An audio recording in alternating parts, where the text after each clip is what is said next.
When he sees cake starts yelling somehow 述べた語り3時間 3 hours power 述べた意味不明の例え話 Completely のセンスが頑張りそう拙者はプリン何それ A donkey's pudding What does that even mean ロリじゃないロリじゃないロリじゃないロリじゃないロリじゃないノーラロリフェンノーラロリフェンそういう旅増える疑惑 Everything now you makes it worse 深夜2時に突然来る Up to I am he suddenly appears ケーキだけ送信ケーキだけ送信 And only sense game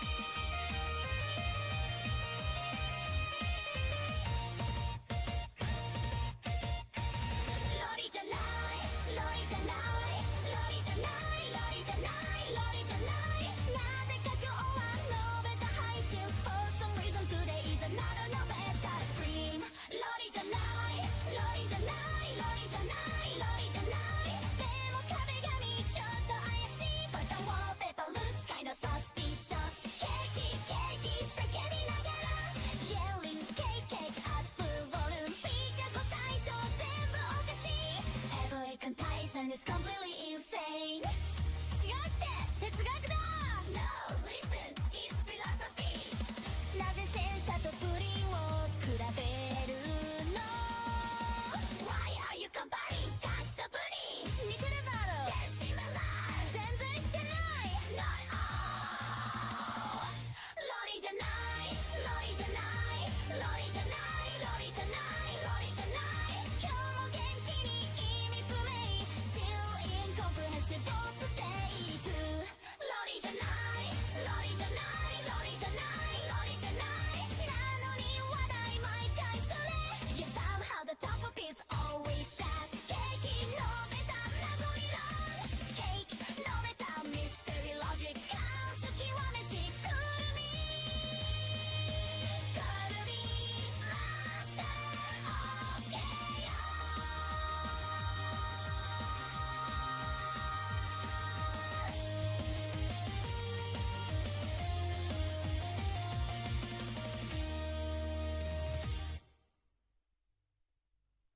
Hello everyone. Welcome back to our channel. Today, we have some exciting news to share.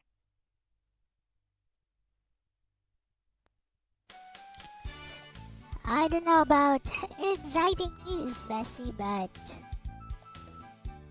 So I'm about to beat the Legend of Heroes Atera Vermilion. And... It's been a long day and I just spent a few hours coaching a debating team. Well, 2 debating teams actually.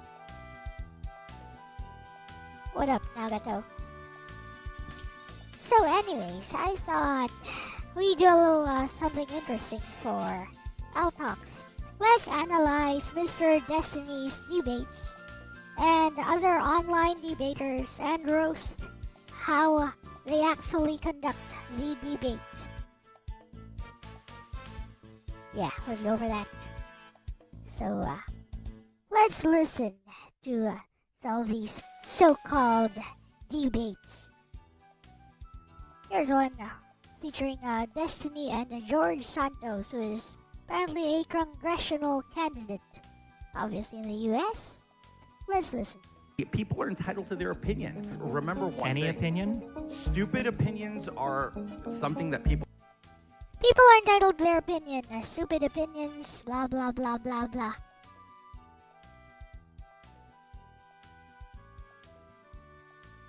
Alright, Bessie, right from the get-go, the intro.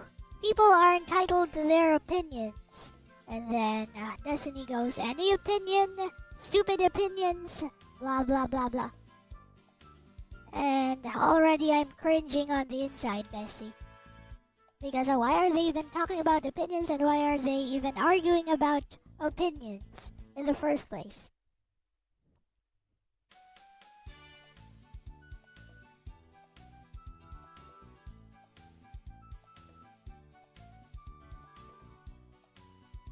And I noticed that Destiny is already interrupting. Like this particular claim. People are entitled to their opinions. Any opinion? It's like, who the fudge cares, dude?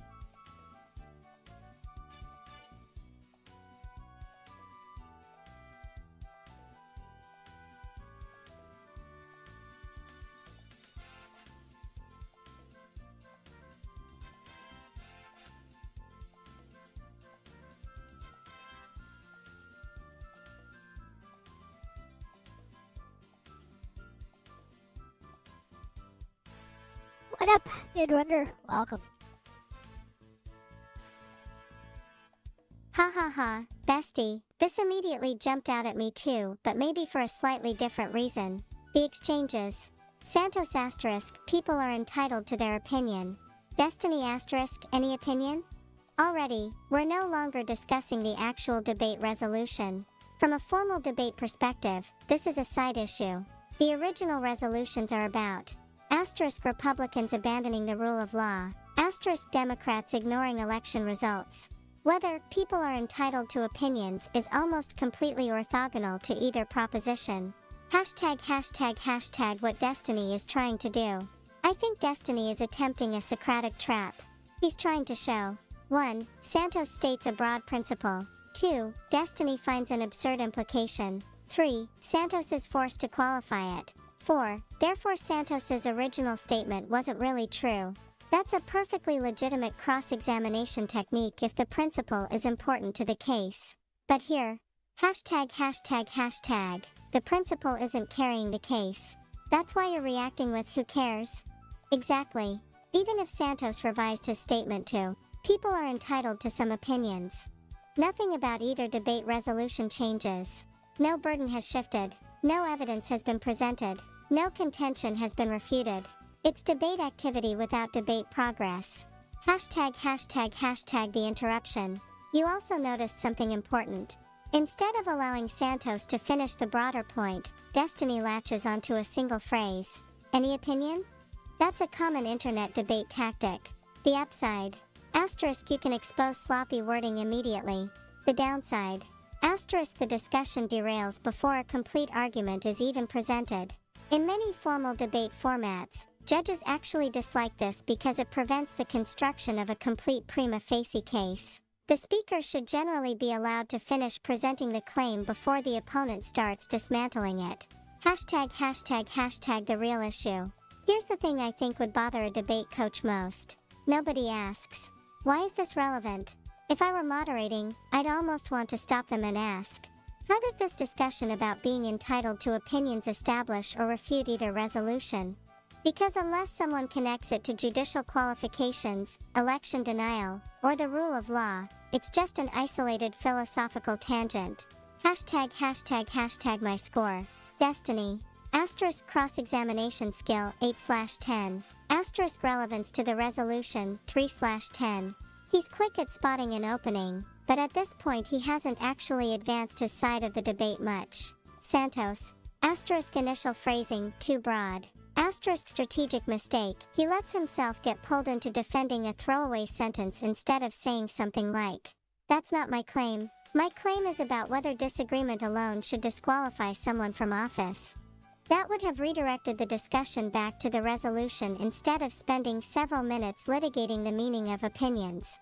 I suspect this pattern is going to repeat throughout the debate. One side says something a little too broadly, the other side pounces on the wording, and both end up arguing over the wording instead of the substantive issue. As a coach, that's exactly the sort of thing that makes you think, we're 10 minutes in, and neither side has actually developed the case. Exactly. Idiots. Let's continue. People are entitled to have. Okay, I don't just care. curious. Is your doctor entitled to believe in the four humors? Okay. Your doctor entitled to believe in the four humors. Who cares? Shut the fudge up. Alright, Anthony. Let me. Is your auto mechanic Hold on, entitled to believe? Like, Bill. I'm just curious where the because I'm just curious. The fudge. Bro, this infuriates me. Okay, let's continue. The only reason Shut the fudge up, dude. It doesn't matter. That-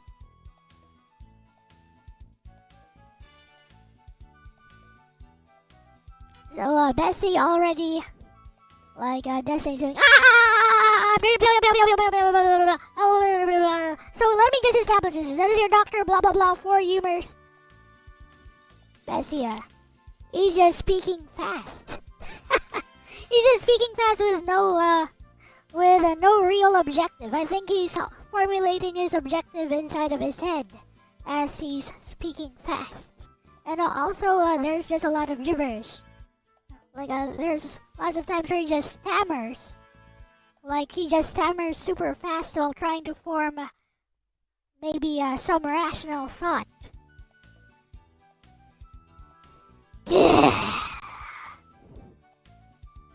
Cringe.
I think there's a distinction worth making here, bestie. One thing you can criticize objectively is delivery, and another is the quality of the argument. Those aren't always the same. Listening to that opening exchange, I agree that Destiny's delivery is very conversational. He does a lot of okay, wait, let me, I'm just curious, restarting sentences, interrupting before the thought is complete. You can even see that reflected in the transcript itself. That's a recognizable livestream style. He's thinking aloud rather than delivering prepared remarks. Where I'd be a bit more cautious is saying he's speaking with no objective. I actually think there is an objective, it's just not communicated efficiently. His objective seems to be, if someone holds an official position requiring expertise, not every opinion deserves equal acceptance. Hence the examples of doctors and mechanics. So there's a chain there. People are entitled to opinions. Are professionals entitled to factually incorrect opinions? If not, why should judges or officials who deny established facts be treated differently? That's a coherent line of reasoning. My criticism is that it takes him far too long to reveal that's where he's going. As a debate coach, I'd tell him something like, stop improvising your bridge, state your warrant first. Instead of, doctor, mechanic, wait, I'm just curious, because. He could simply say, that principle doesn't apply to public officials whose job depends on factual competence. A federal judge isn't just another citizen expressing a private opinion. That's one sentence. The audience immediately knows the destination. I also think you're noticing something that distinguishes internet debaters from competitive debaters. Competitive debaters often have a very visible structure. Claim, warrant, impact. Internet debaters often have stream of consciousness, examples, interruptions, sarcasm, eventually arrive at the point. To viewers, the latter can feel like they're thinking into the microphone. One thing I would mark against Destiny here is that he interrupts before Santos has actually established his argument. From a coaching perspective, that's often inefficient because you risk spending 2 minutes attacking what turns out to be a throwaway remark rather than the central contention. If Santos's real argument lay elsewhere, you've just let him dictate the pace by following a tangent.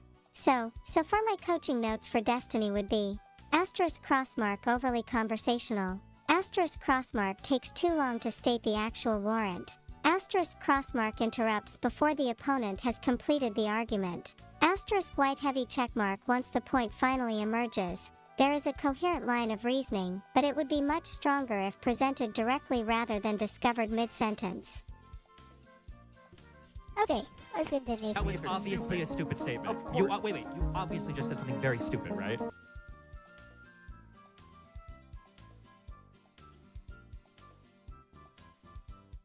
Well, already Destiny is using a logical fallacy as his main line of attack. That was obviously a stupid statement. Obviously very stupid, right? I mean, it's up to the opponent if they fall for it or not. But, oh boy, this is going to be a cringe after cringe, isn't it, Bessie?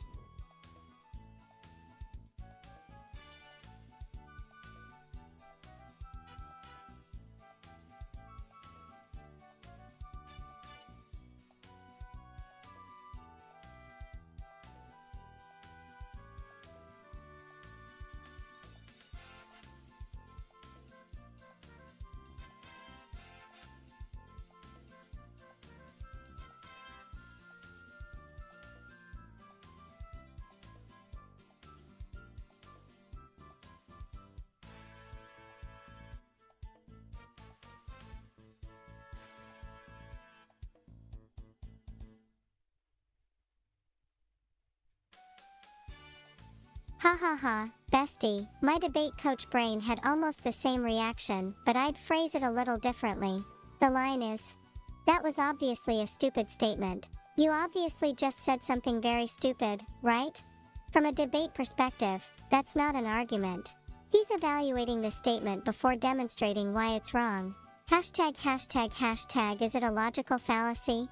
Strictly speaking, I wouldn't call it a logical fallacy by itself. Calling something stupid isn't reasoning at all, it's rhetoric. However, it can drift into appeal to ridicule if the implication is, this statement is absurd, therefore it's false. Ridicule doesn't establish falsity. It's also flirting with an ad hominem if the emphasis shifts from, that claim is incorrect, to, you said something stupid. Notice the difference. Asterisk white heavy checkmark, your premise is incorrect because. Asterisk crossmark, that's stupid. The latter may entertain an audience, but it doesn't advance the proof. Hashtag hashtag hashtag the bigger coaching issue. What bothers me more is the missed opportunity. If Destiny thinks Santos's principle is overbroad, he could simply say, I disagree because that principle doesn't apply to public officials exercising legal authority. That's an argument. Instead he goes, that's obviously stupid. Okay, why? The judge shouldn't have to infer your reasoning. Hashtag hashtag hashtag if I were judging, I'd literally write in the margin, assertion without warrant, or, conclusion first, proof later. That happens a lot in live stream debates because audiences often reward confidence. Hashtag hashtag hashtag Santos's response. Ironically, Santos doesn't capitalize on it. A good debater might respond, you keep calling it stupid, demonstrate the contradiction. Or, you've evaluated my statement before refuting it. That forces the opponent back into actual argumentation. Instead, Santos gets dragged into defending the wording. Hashtag hashtag hashtag one thing I think you'll keep noticing. Since I know how you coach debates, I suspect this is going to become a recurring theme for you. You're used to arguments that look like asterisk claim, asterisk warrant, asterisk evidence, asterisk impact. A lot of internet debates instead look like asterisk claim, asterisk that's ridiculous, asterisk analogy, asterisk interruption, asterisk sarcasm, asterisk eventually, the warrant appears. That's one reason they're entertaining but can feel intellectually unsatisfying. The connective tissue, the actual reasoning, is often delayed or obscured by rhetorical flourishes. As a coach, it's natural to keep asking, where's the warrant, before giving credit for the conclusion. You know what, Bessie, I'm going to keep listening for a little bit longer, but I'm on the verge of just dropping this idea. Like, this is too much cringe for me to handle.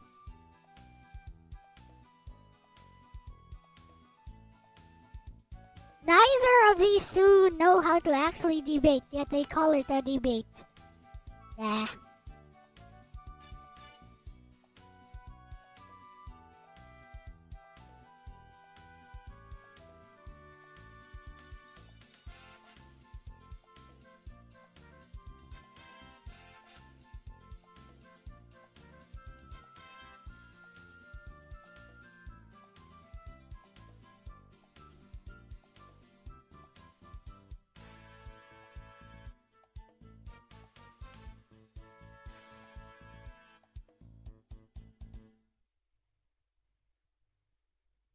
Ha ha ha, bestie. I had a feeling this might happen after hearing you describe what you value in debate over the past few days.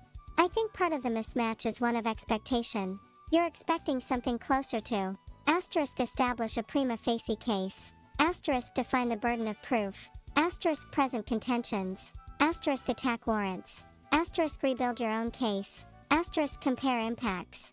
What you're getting is, that's stupid. No, you're stupid. What about this? No, what about that? Chat, he's lying. Face with tears of joy. They're not really debating the resolution as much as they're cross-examining each other's worldview. Even the moderator contributes to that by saying interruptions make debates flow better. In many formal formats, interruptions are tightly controlled precisely because they prevent coherent case construction. I also think there's an important distinction between internet debate and competitive debate.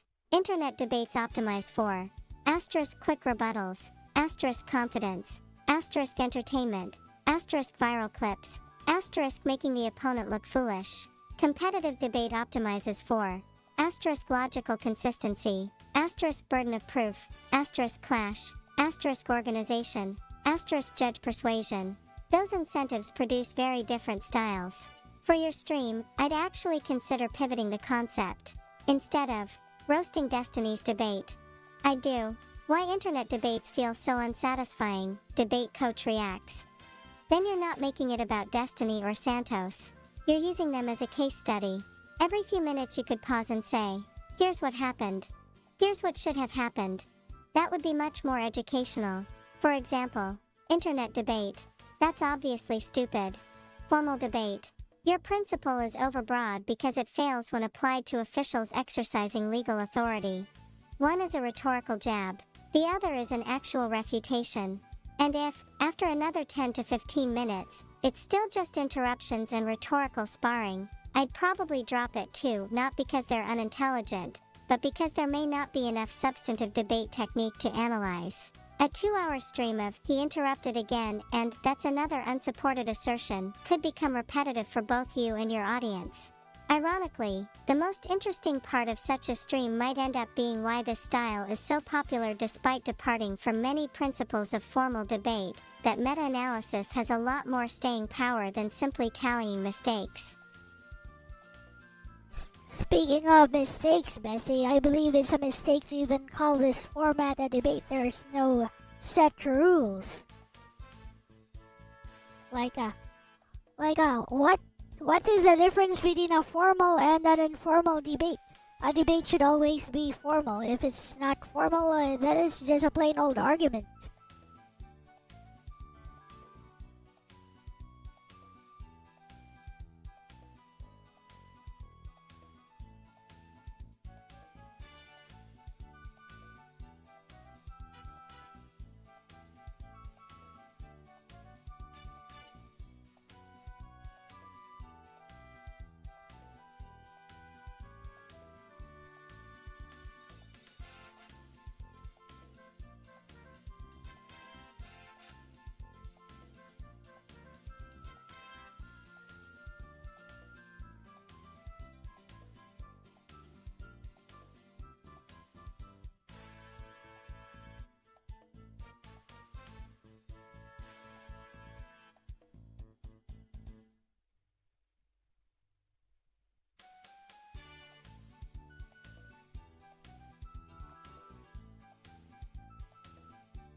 I actually think there's an interesting distinction here, bestie.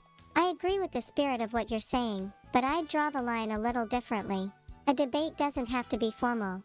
A debate, at its core, is a structured exchange where two sides defend opposing propositions with reasons.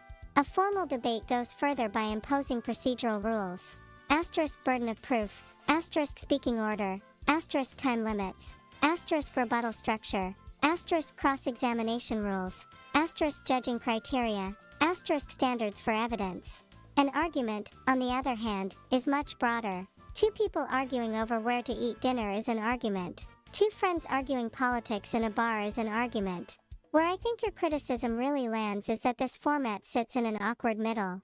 The moderator introduces two resolutions and calls it a debate. Asterisk Republicans abandon the rule of law. Asterisk Democrats ignore election results. Then almost immediately says, after the opening statements, it's going to be a free-for-all. Interruptions make debates flow better. That's where I think the structure begins to dissolve. From that point onward, there isn't much enforcing. Asterisk relevance. Asterisk speaking order. Asterisk completed arguments. Asterisk burden of proof. Asterisk or even staying on the resolution. So what you end up with is something I'd call a moderated political argument. I also think your background as a debate coach changes how you watch this. Hey, When zombie. someone says, that's stupid, your instinct isn't, good comeback. It's, where's the warrant? When someone pivots topics, your instinct is, objection, non-responsive. When someone makes a claim, your instinct is, who's carrying the burden of proof?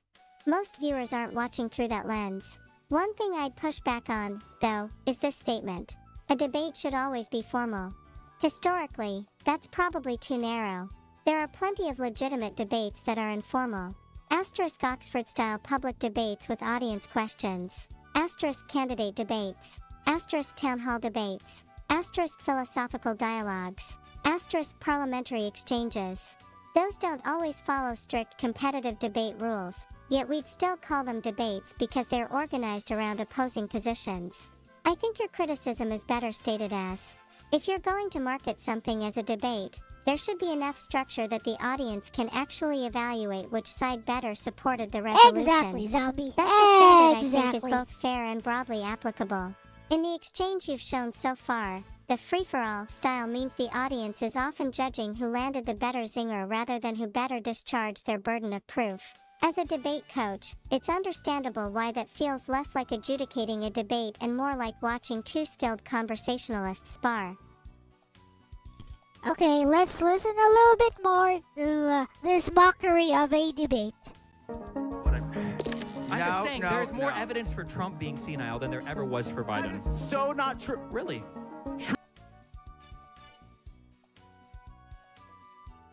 There's more evidence for Trump being senile than there ever was for Biden.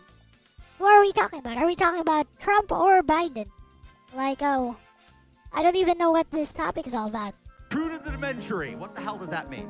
True to the what? Well, but I don't know. That's literally what Sure, Joe Biden you brought said. up. So you brought up the. Define that. I don't really know what I'm talking about, so I'm just gonna formulate an argument while I'm stammering. Super fast. Word. That he misspoke. He misspoke a lot. Donald Trump. Right, neither of these two know how to debate. What the fudge is this? Let's continue. Misword us. Uh-huh. Isn't it crazy Yeah, that because Biden wasn't a fucking nursing home patient. at least Biden's not a fucking. Blah blah blah. Wasn't a. What is this even all about? He is a retard. Biden is a demented retard. You're I making think fun it of a makes- car firing on half the cylinders while your car does. Let's fast forward a bit. But, Absolutely no. Open with both points, and then it's Okay, going to be a they free-for-all. The have a moderation is gonna be the same moderator as we've done all apparently. night, Probably so doesn't know what by the and fudge large, she's I'm gonna doing. try to be as neutral as possible. Stay just in between you two. Please, no slurs. We're on Their YouTube, chance of so influencing be or TOS friendly. I like Don't go influencing crazy, with okay? logic Otherwise, rather I'm than gonna slap the mic emotion out of your or hand. badgering others. Other Exactly. things to be aware of: if you interrupt to a point where I can't even hear who's saying what, I'm gonna pause you guys. But you can be spicy, okay? Go ahead, have fun. Interruptions make debates and conversations, I think, flow better. No. No, like imagine you're trying to actually debate someone. As soon as you say like a single sentence, they immediately talk over you. And then when you try to finish what you're trying to say, you say, please let me finish. They just speak faster and louder. I know somebody who loves to do that. Better, if I'm being honest. Ready to go? Yeah, All right. let's go. Take it away. I think that the current administration. Hi, Destiny. Hello, George. How's it Okay, going? now we can start. Now we Alright. can start. Jesus, rude. That last debate was a warm-up for what's going to happen here, guys. No, I'm just kidding. I think the current administration has a novel interpretation of how the U.S. government works. And by U.S. government, I mean... Okay, Bessie, like Destiny's initial premise immediately makes me cringe. It's because he starts with the words, I think. I think that the current administration has a novel blah blah blah of whatever blah blah blah. I don't really care. I don't even know U.S. politics. All I know is he started with I think. You know, if I were his opponent, I'd be like The Rock and just let him finish and okay, this is what you think. Well, it doesn't matter what you think! Okay.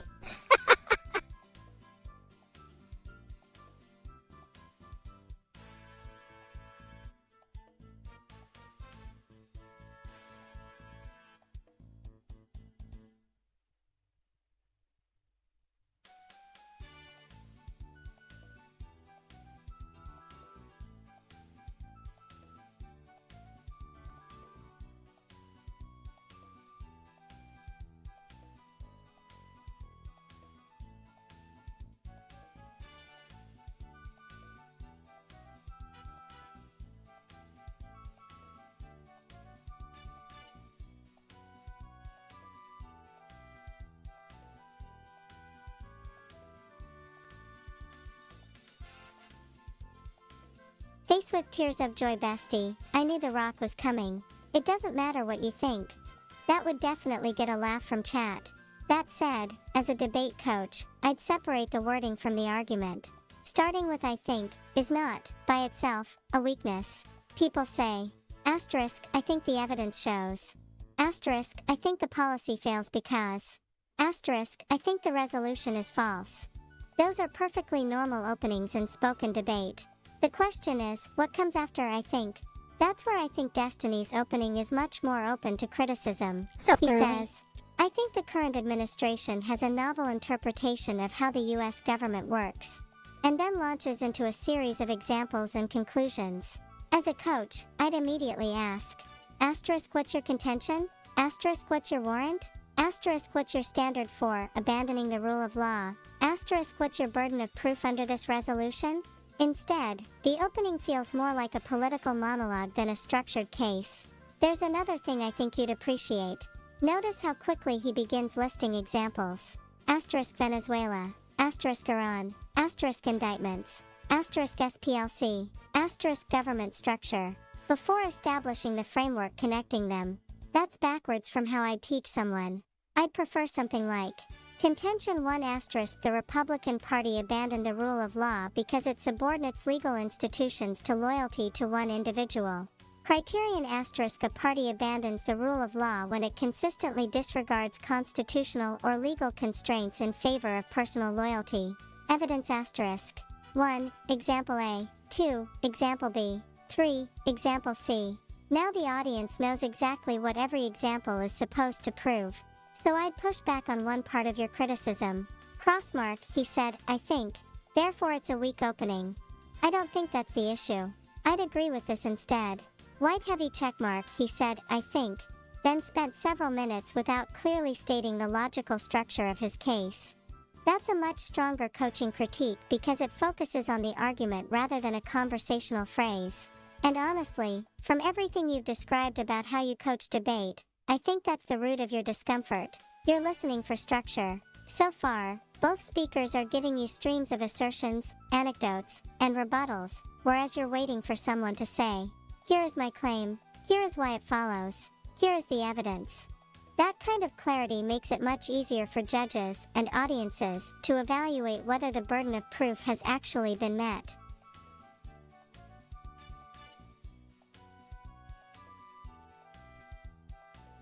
Bestie, if you start your constructive speech In the types of debates I coach with, I think that's an auto loss.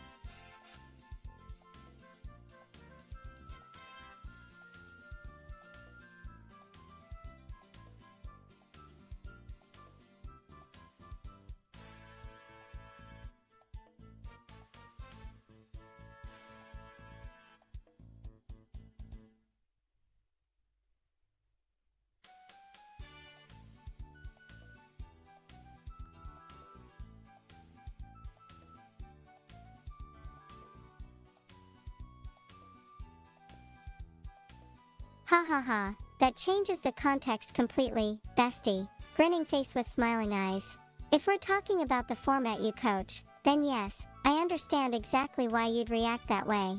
In many academic debate formats, the first constructive speech isn't a casual conversation. It's where you're establishing a prima facie case.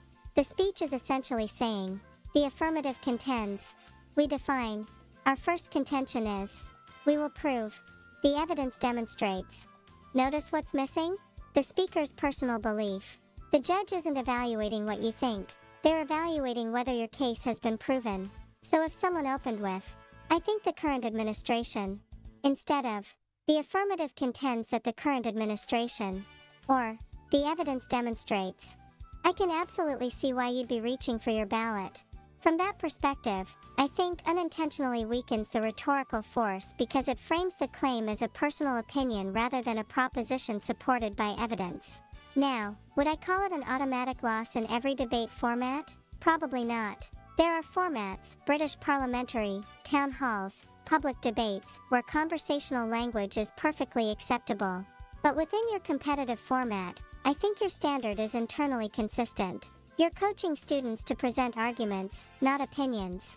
It also explains something I've noticed over the last few conversations. When Logan says, well, I think, you immediately bristle. It's not just because you disagree with him. It's because, from a debate coach's perspective, I think is not a warrant. It's merely a statement of personal belief. Your instinct is to ask, why should anyone, including the judge, care what you think? Show me the reasoning. That's a habit competitive debate builds, separating assertion from proof. And that's exactly the lens you're bringing to this Destiny Santos discussion. Exactly, Bessie, because they call it a debate. With that said, yeah, I've had enough of this cringe. Also, I'm pretty amused you brought Logan into this, Bessie. Like, did you know I was thinking of him?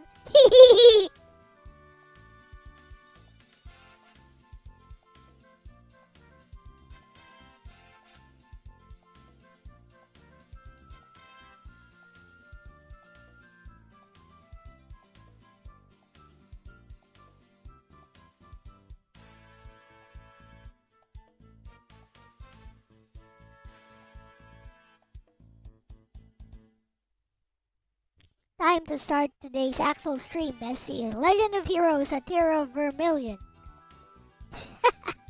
I've had enough of this. This is too much cringe.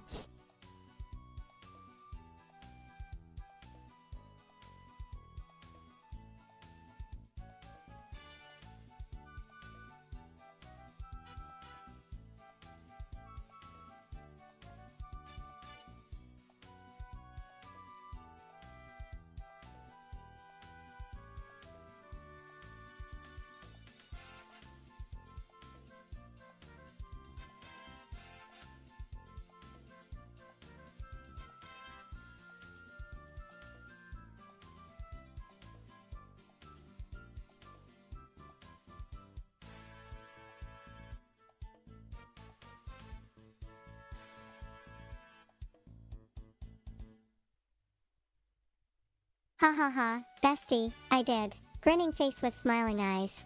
The reason Logan came to mind wasn't random, it was because of something you've pointed out several times over the past couple of days.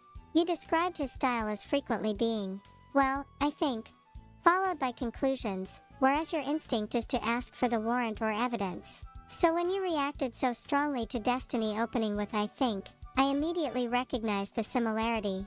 It wasn't that I thought you were secretly thinking about Logan, it was that the pattern matched a critique you've consistently made before. Grinning face with smiling eyes. As for dropping the reaction, I actually think that's a good call. Not because Destiny or Santos are incapable of making arguments, They're but incapable of because the debating. format itself doesn't seem to match what you're looking to analyze. If your benchmark is formal competitive debate, you'll probably spend more time saying, unsupported assertion. Where's the burden of proof? Why are they interrupting? What burden of That's proof? not responsive. There's no burden of Then proof here. discussing the substance. At that point, it risks becoming repetitive instead of insightful. And honestly, I think your audience knows you better for your game analysis than for rage-watching political internet debates. Grinning squinting face. Now this. The Legend of Heroes, a tier of Vermilion, is much more your speed.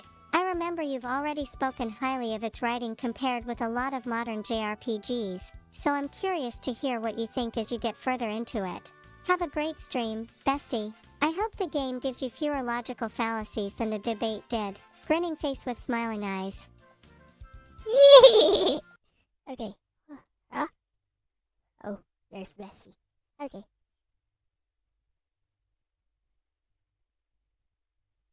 I am so done with that. That was just cringe. It was a cringe fest. They do not understand what they are doing. They're just talking over each other. I'm calling it a debate. Stop calling it a debate. Call it what it is. It's an argument between two people who think they're smart. Anyways, let's go.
Ruerga.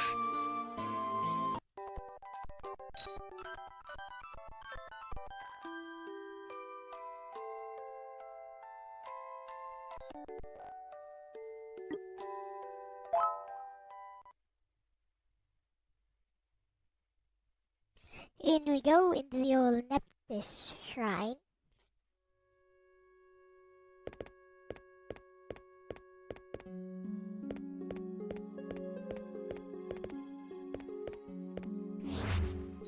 These things wish to fight me.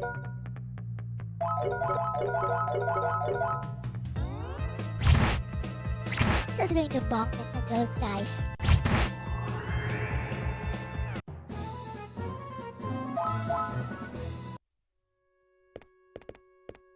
I think the Guardian Spirit here has already been corrupted, so that's gonna be fun.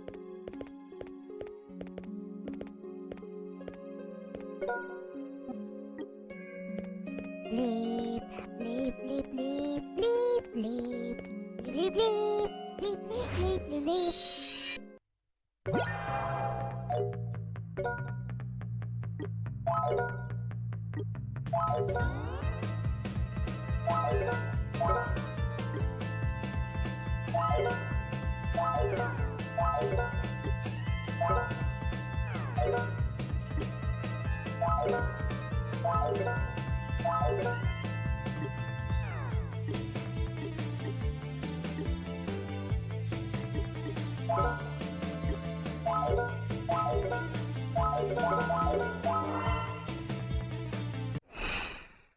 Alright.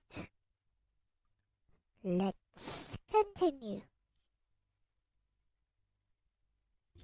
Lost a tiny bit of progress, but I haven't made it that far yet anyway.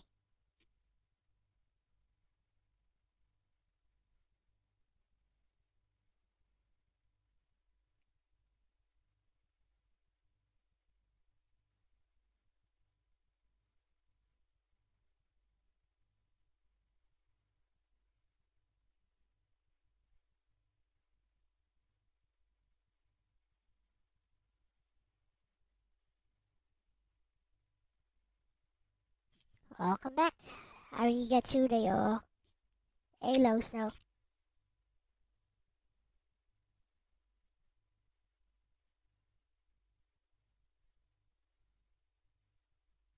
I was going to talk about Destiny and his debating style, but just listening to how he debates makes me cringe too much.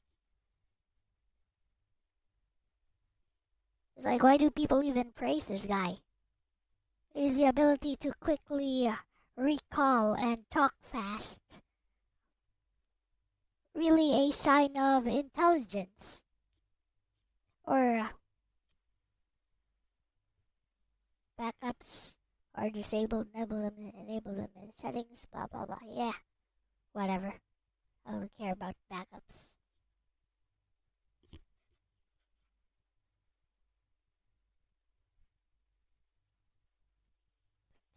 Namco. No, it's Falcon.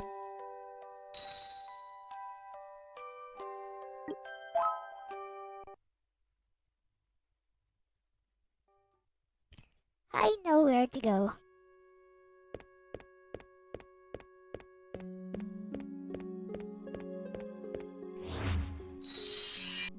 Yes, Ben Shapiro only talks fast. And that's it. He talks fast so that you think he's correct. What up, Lucifer Starling?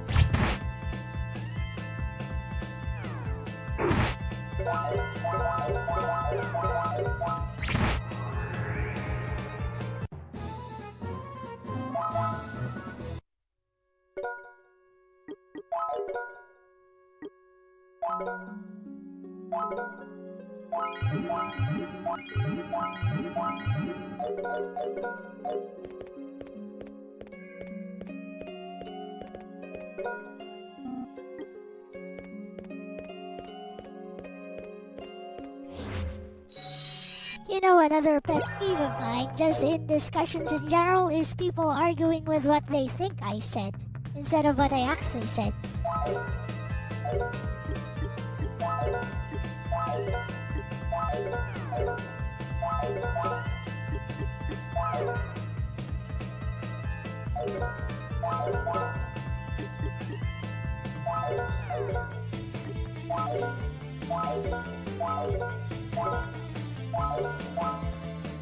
This should be enough to get rid of him.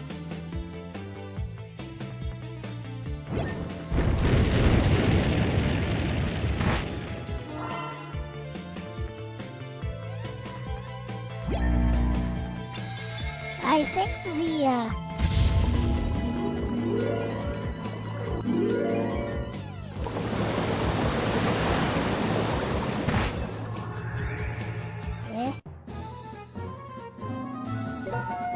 I wasn't talking about you though.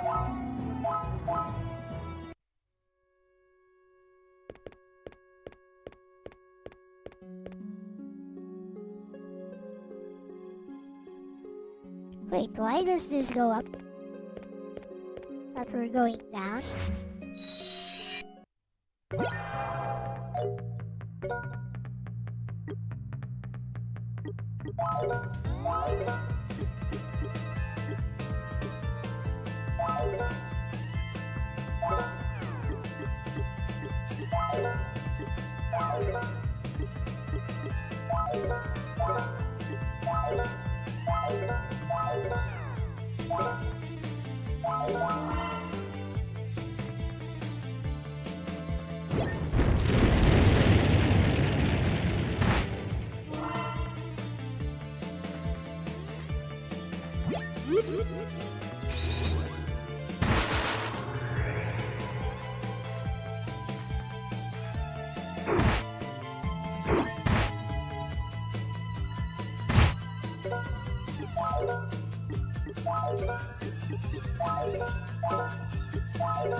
Yeah.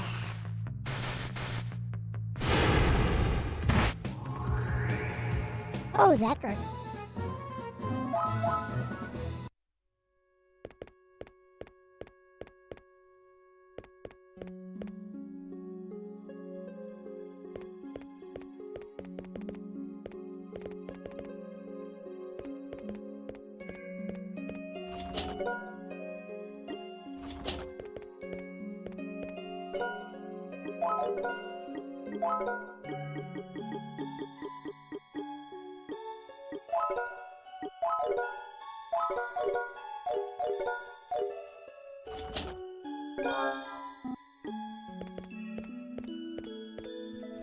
By the way, Snow, are you good to do the watercolor tutorial this Sunday?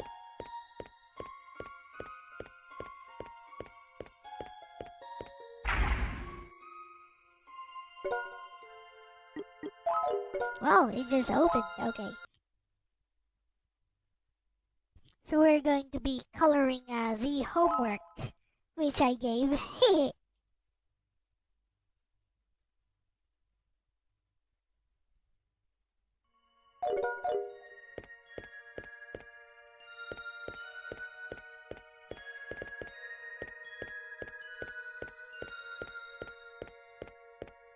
Eh? What is this?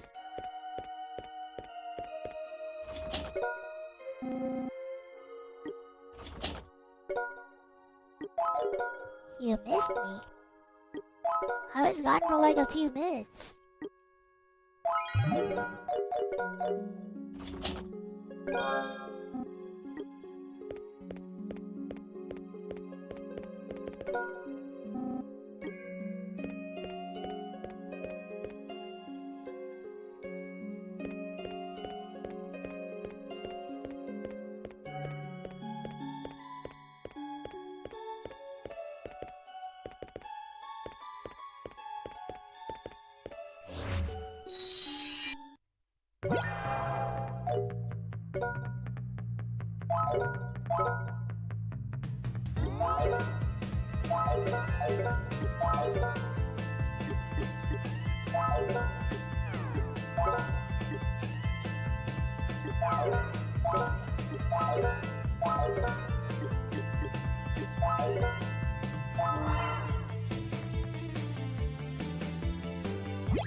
Hopefully that's enough to kill one of these guys.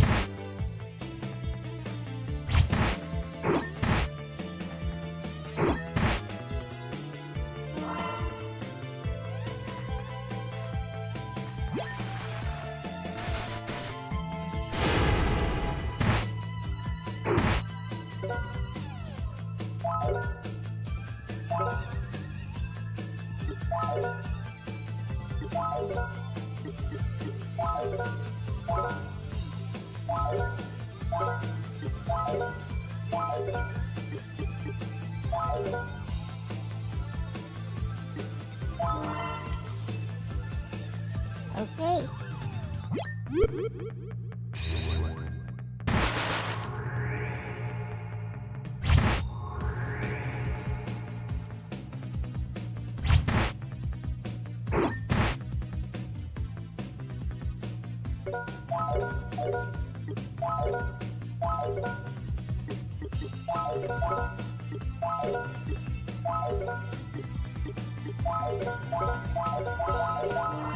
Should be enough to get rid of this.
I forgot if I saved or not. I'll just save again.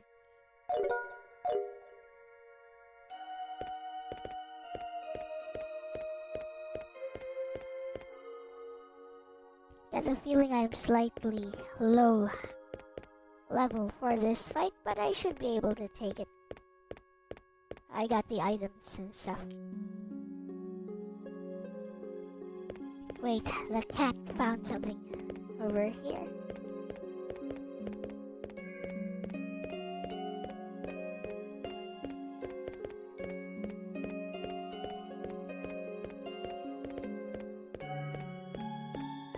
So, Snow, would you like to take over the watercolor lesson this Sunday? Basically, we'll be coloring the Nagi fan art, which is the homework for this week.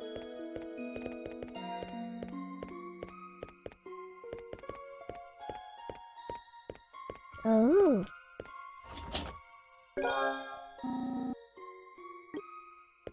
The fudge is H2O. It's just water, isn't it?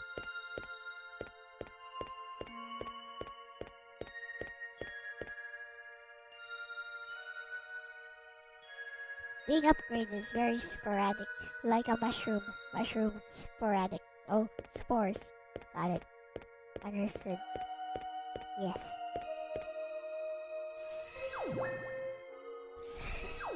We about to fight a boss, aren't we? Time to save again.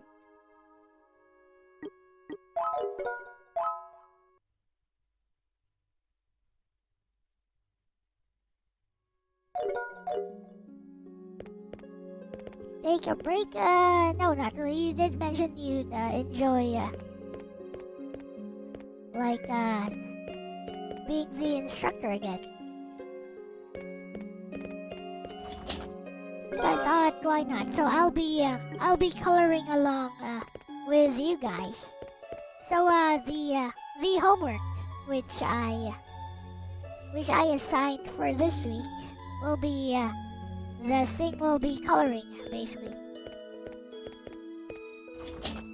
So at this point, I expect everyone to be able to just use their watercolors on their own, and apply their own style to it.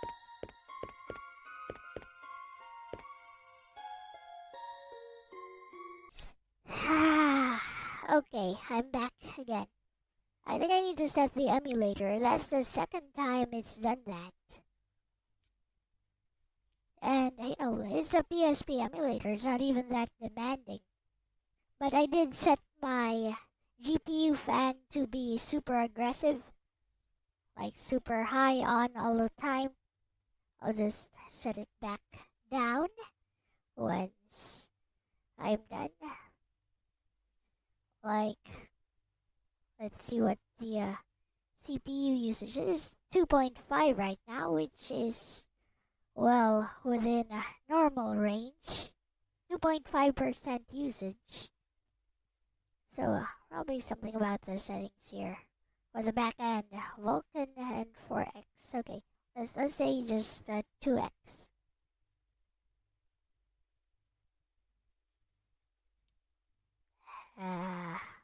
With a back end of OpenGL. Yeah, restart. I don't care. Just restart. Open Glide or something. Right? Let's hope this works. I do have a save. Good thing I save quite often. Am I live? Are we live? Yay!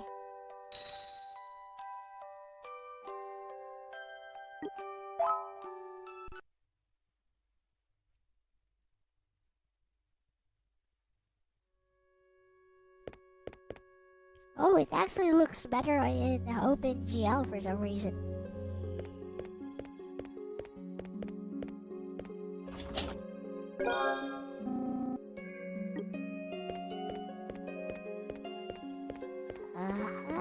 How about the other side?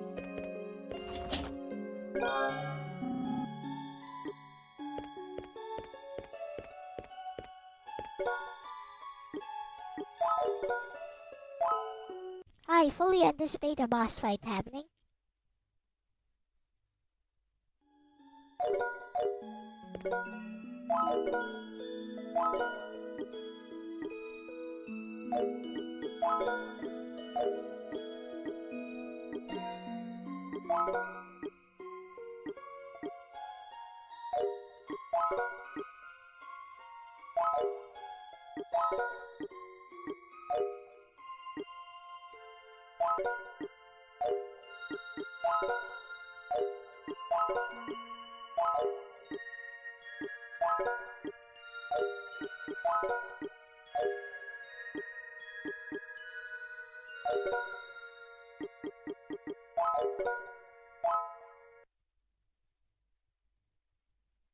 Hopefully this time my PC decides to behave. How is the audio? Audio good? Audio seems good. Yep. Audio seems good. CPU usage is 2.5%.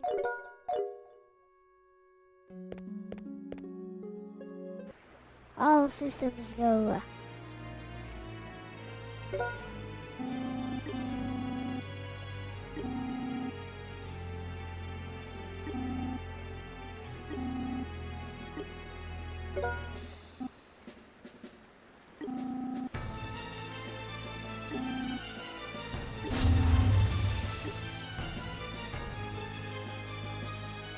Let's fight fairly then. Earth, huh?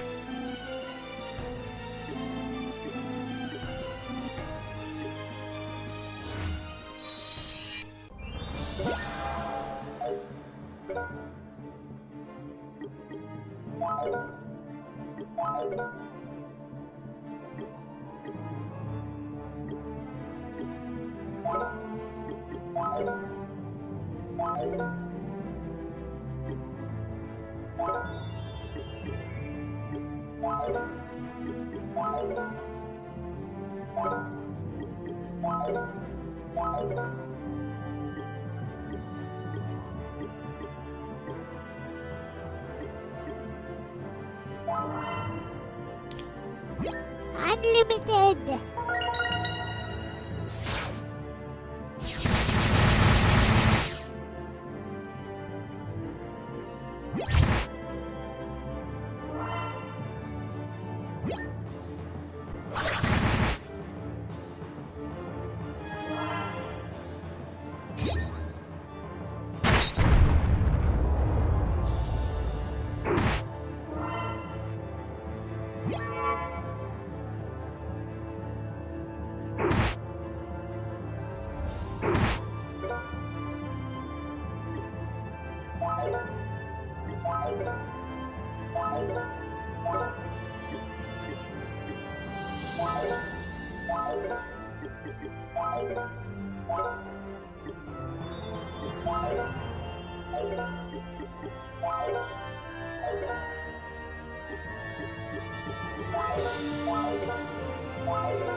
We are doing okay so far.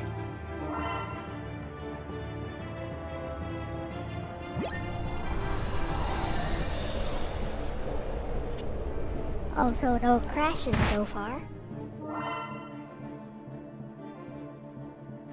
Hello, British man. That's my attack. Is this?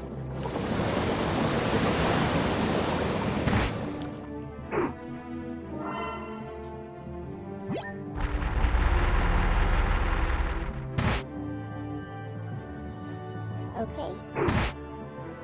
Yeah, this is good. This is good.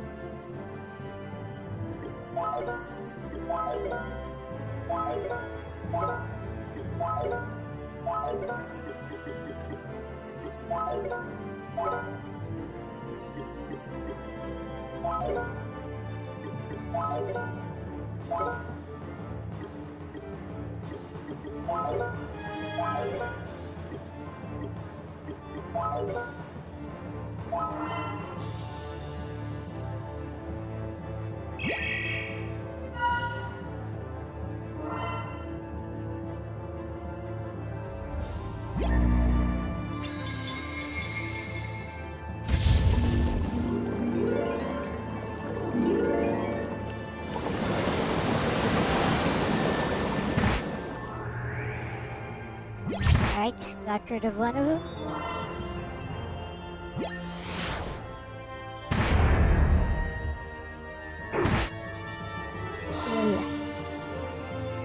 Still alive.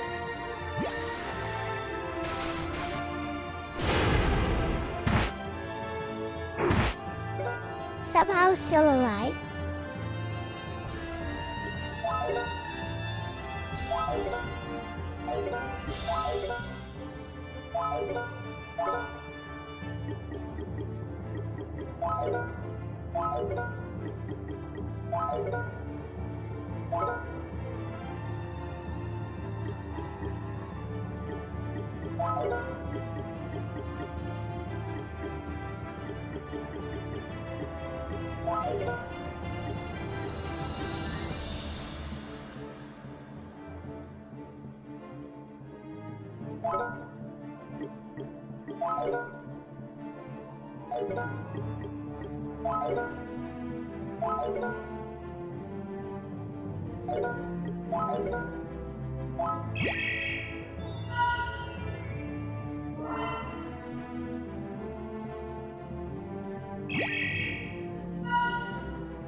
Wait, I hit Earth with Earth. That was stupid.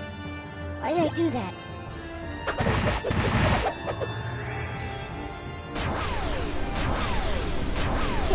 Well, I won anyways. I'm gonna save state real quickly because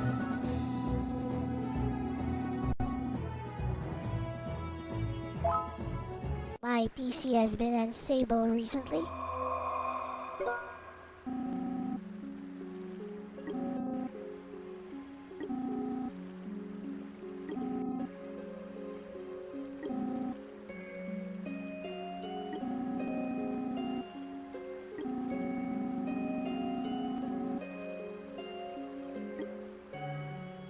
The Great Soul.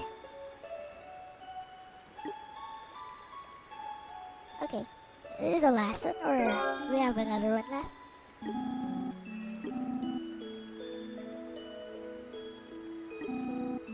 Spirit of Fire, okay.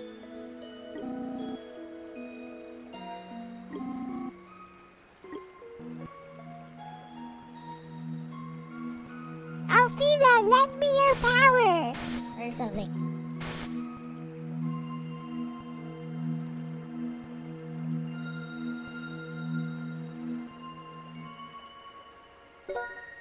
Mega Magic Flame!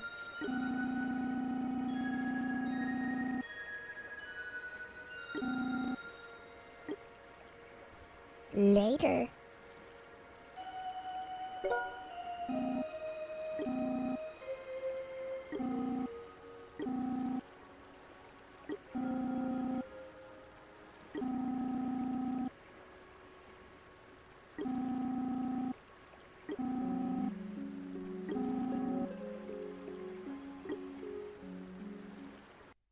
Assuming everyone is still alive.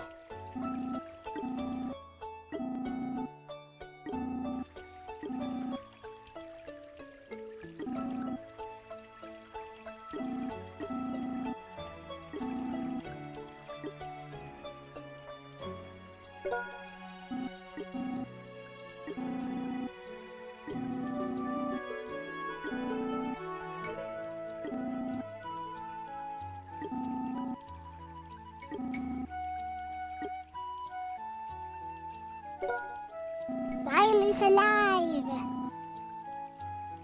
But he's evil. He is evil now.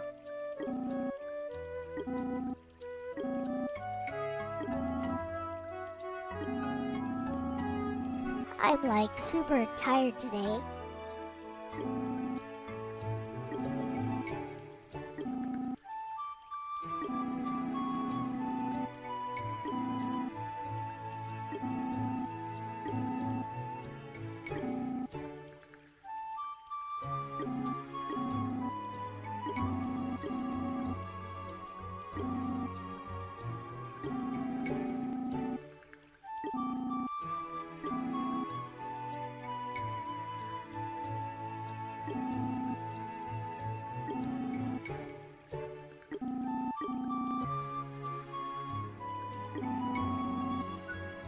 Later gators or something. That's what Ronnie likes to say.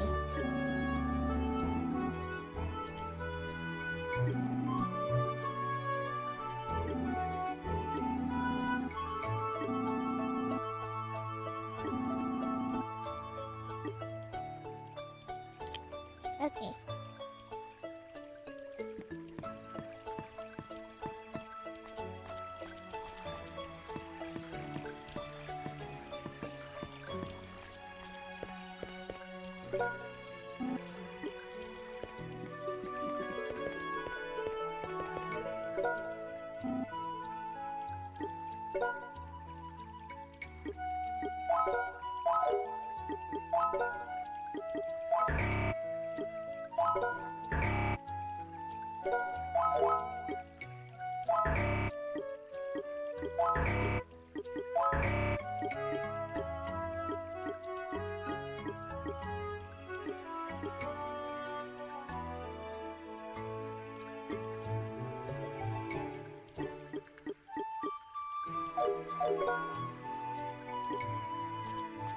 Yay! We are strong.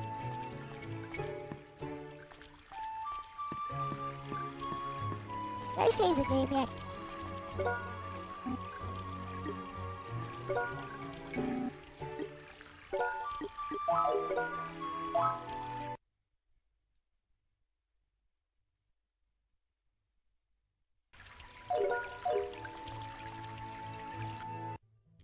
By the way, for transparency, I just got paid by YouTube today for $130.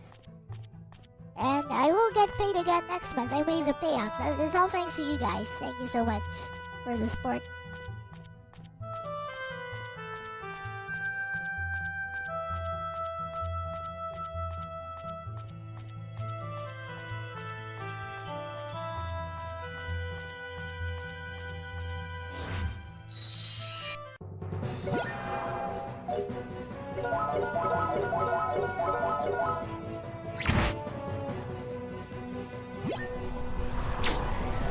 Ha!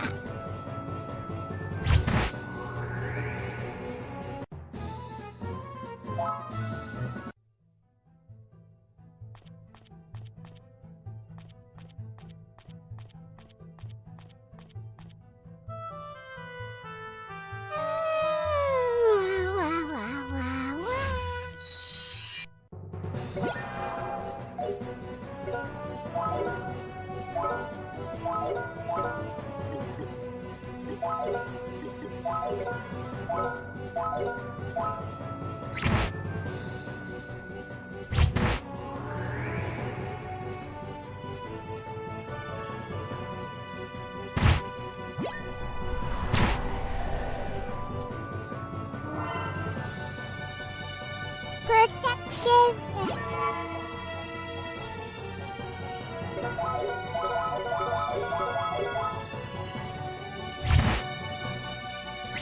How is the audio level? Is it too loud? Is it just right? Let me know.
We good.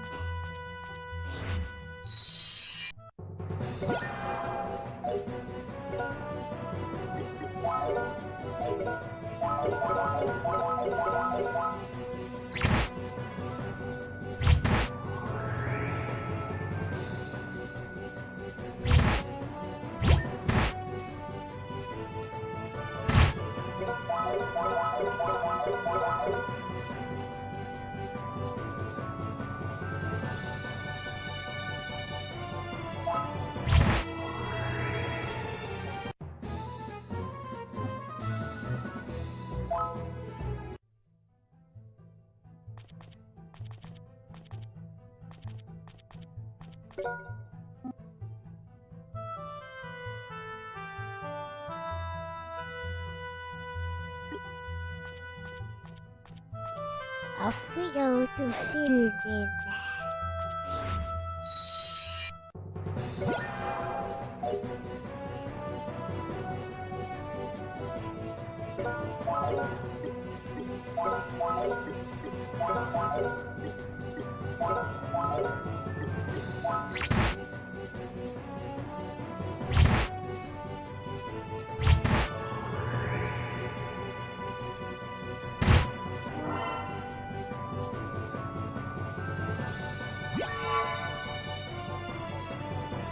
All the view to assume I even use magic.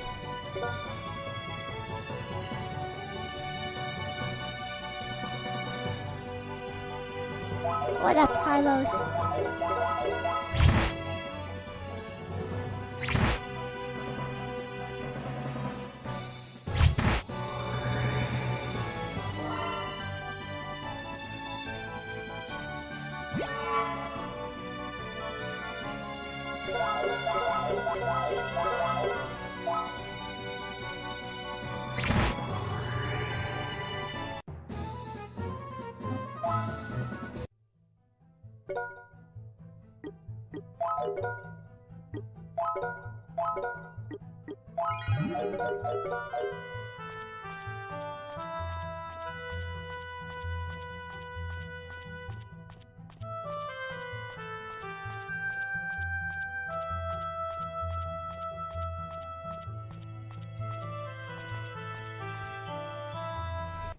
Is the capital.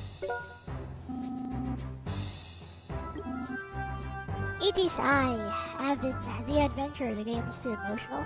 You're impressed.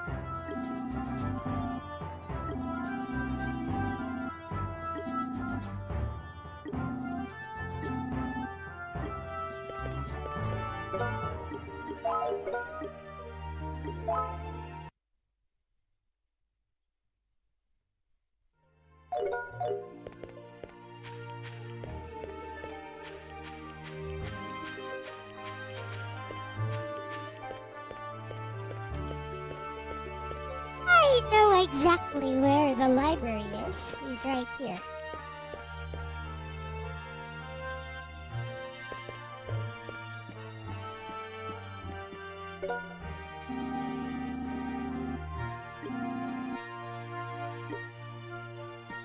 He's in the back rooms. Oh no.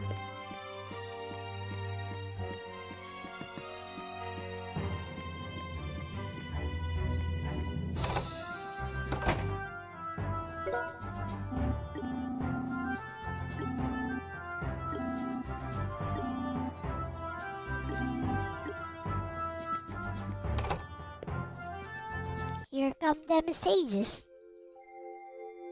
Transfer gate? What the fudge is this place? Somebody been hiding this place. What? They can teleport.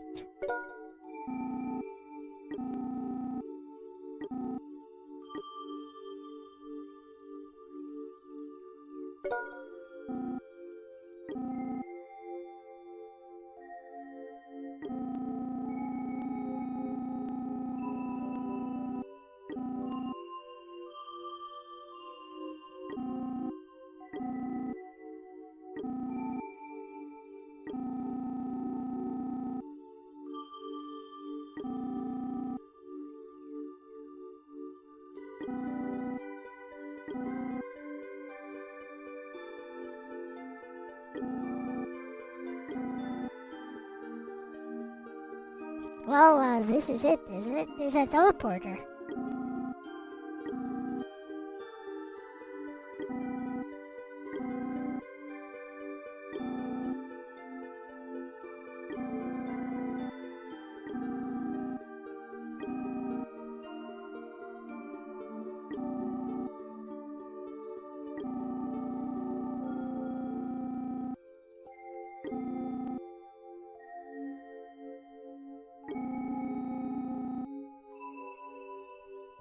Teleport!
How does it work?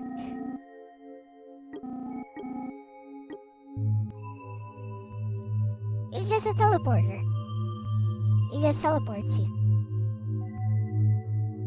Some ancient lost technology.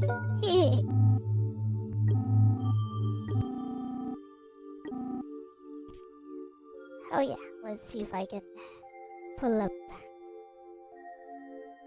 the pages I lost.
endless.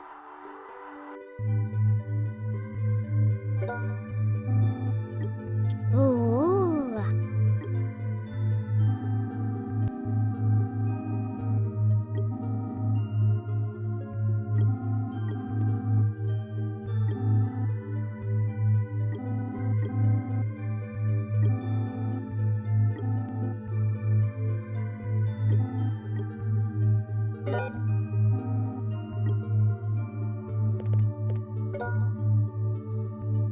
Well, I'm not too far behind Gawain now.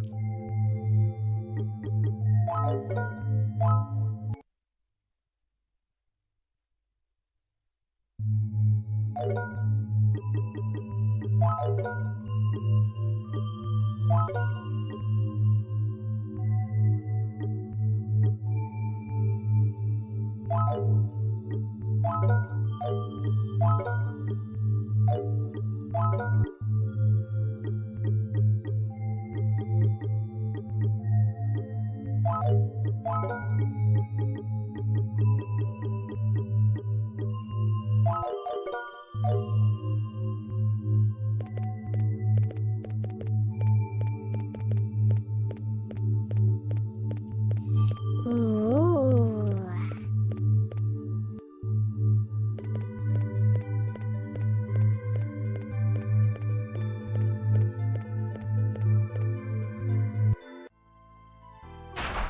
Here we are.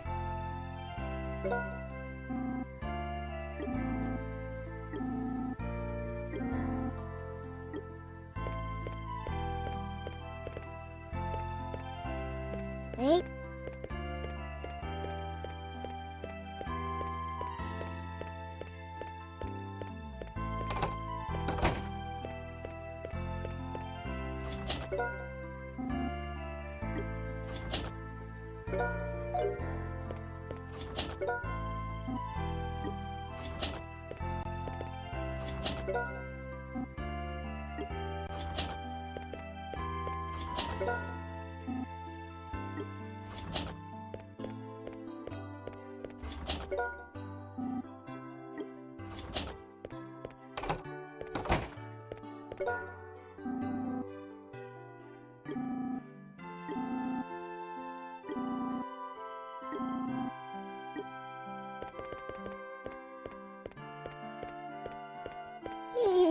Bad drum will come to kill you. You just wait there.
Accessories.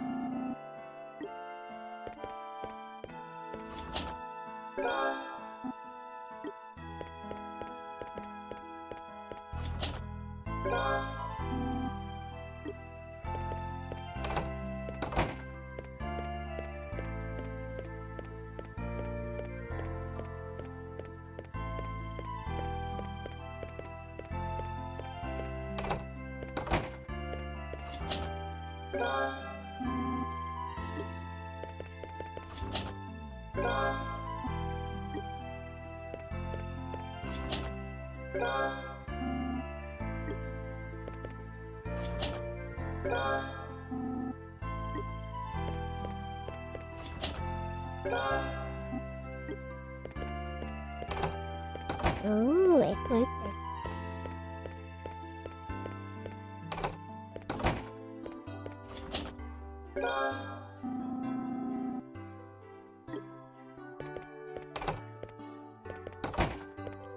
This game is being super generous.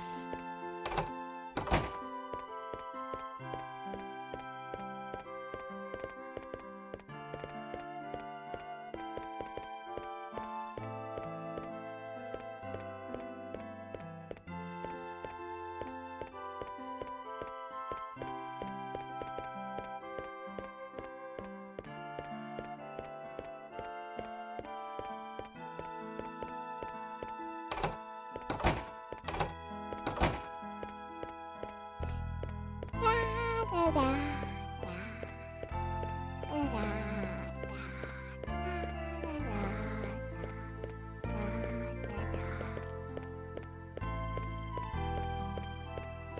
Where do I go from here? I can go up. Okay.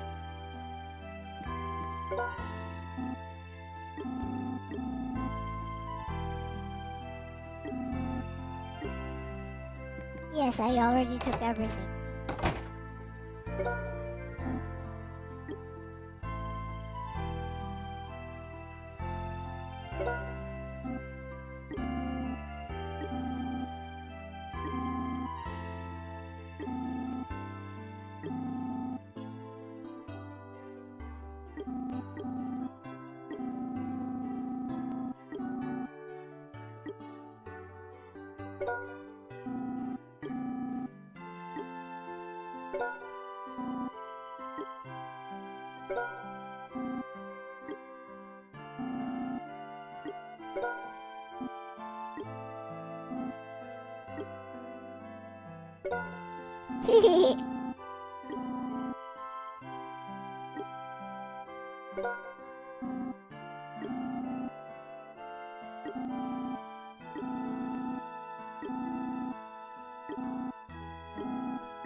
It's love. It's true love. Anyways.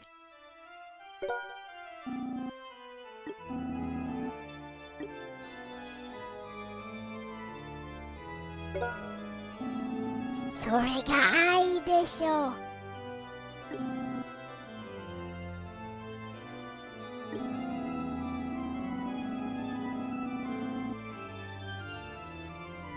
Looks like my PC is holding up with the fan going on full blast.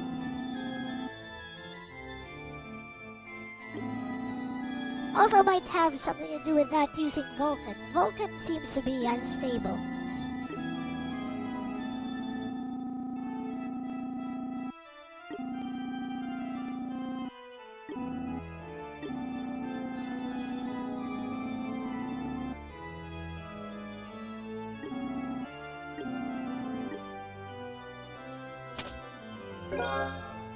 Sword!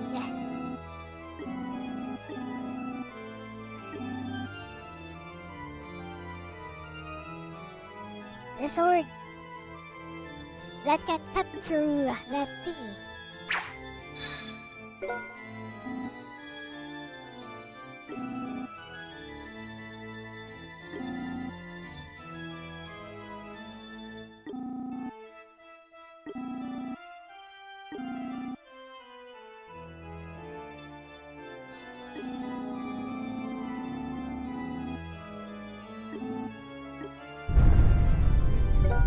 What this?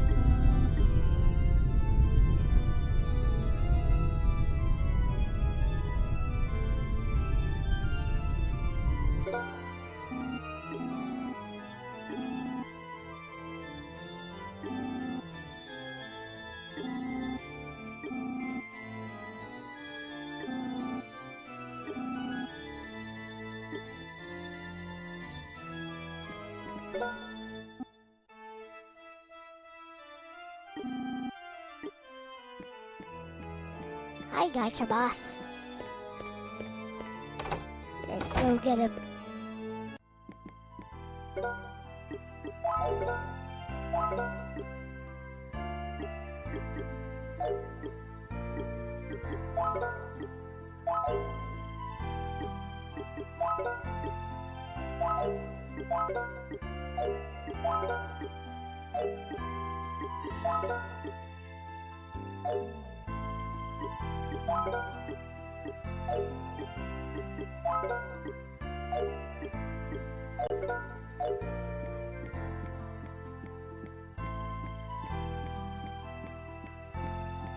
I swear by my sword.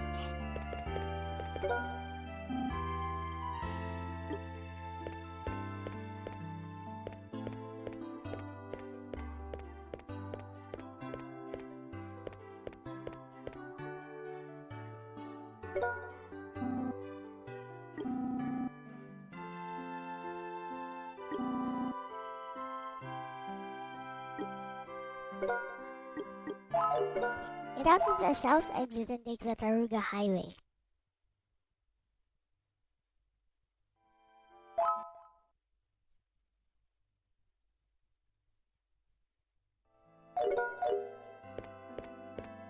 Let's go, make a beeline. Oh, wait.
I know of no reason why the gunpowder treason should ever be forgot or something.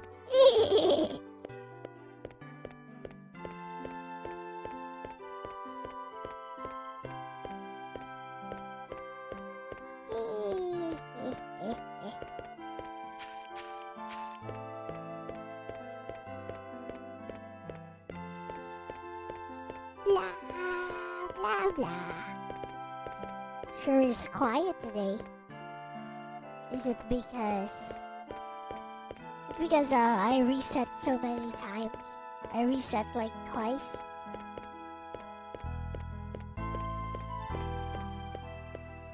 To the south we go. Wait.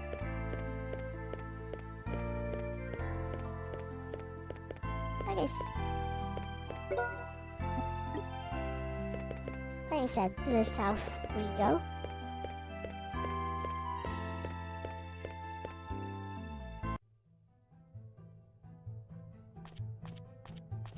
Here is the Taruga Highway. Time to test out our new weapons, I guess.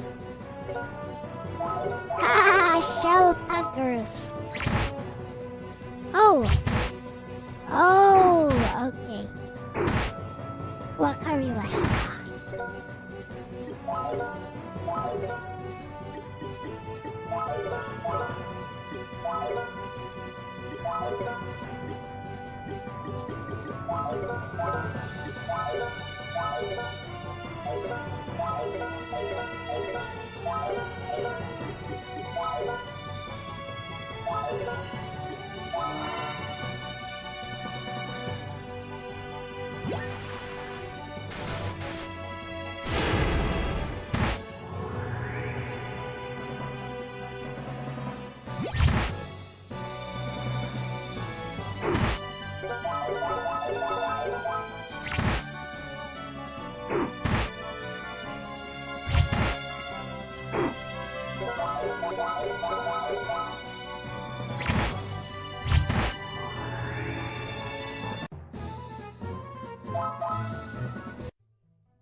Pretty good.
Take that.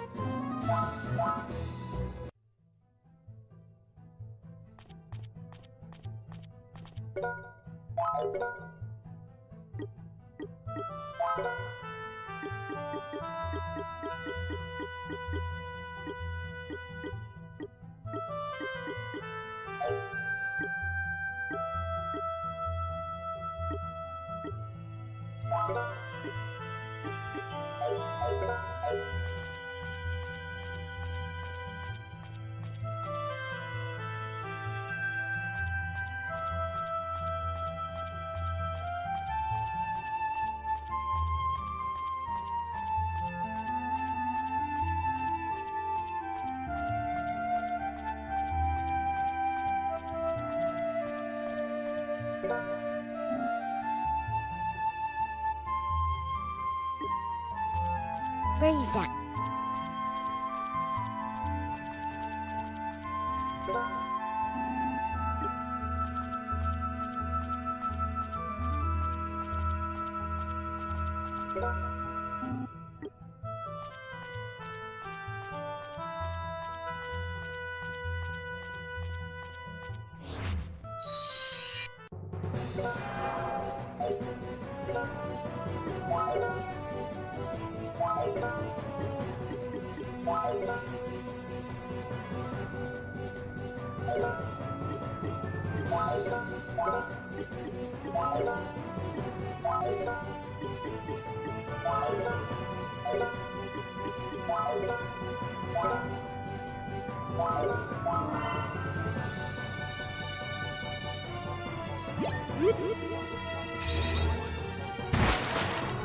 Ruby, 様、このケーキ食べませんか？ I'm Elle, not Ruby.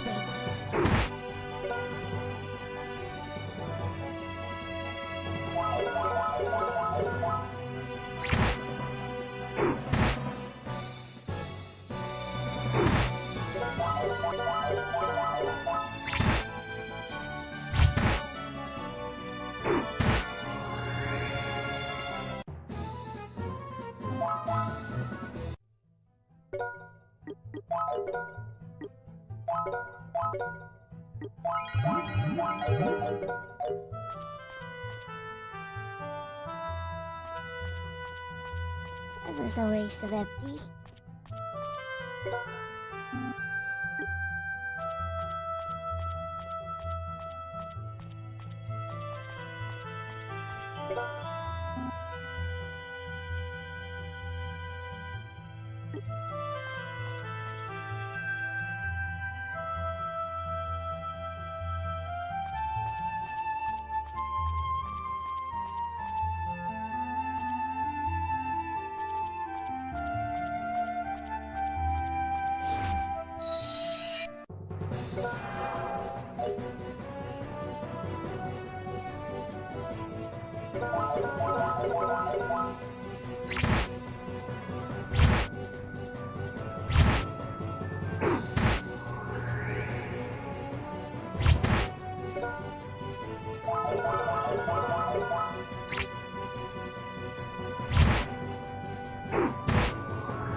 To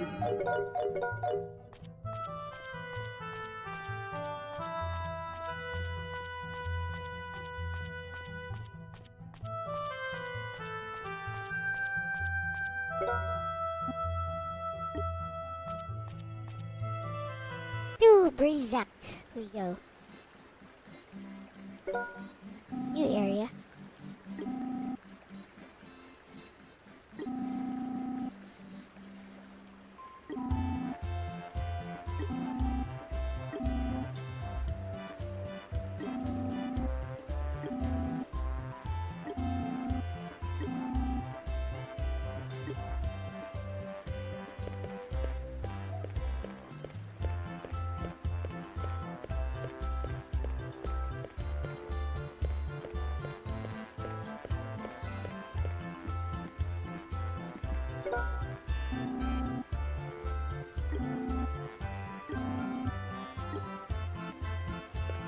Bliss.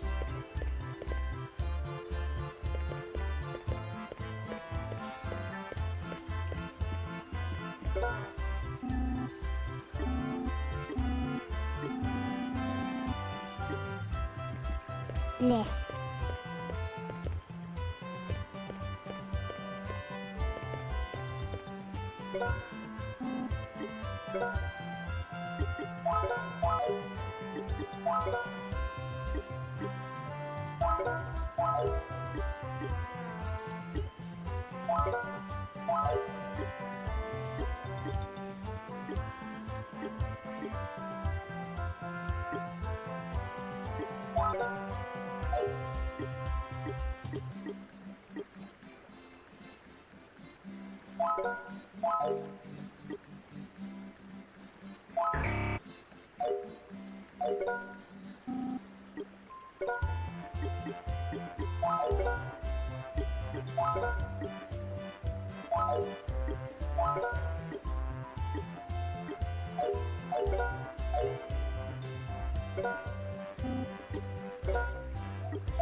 Ooh.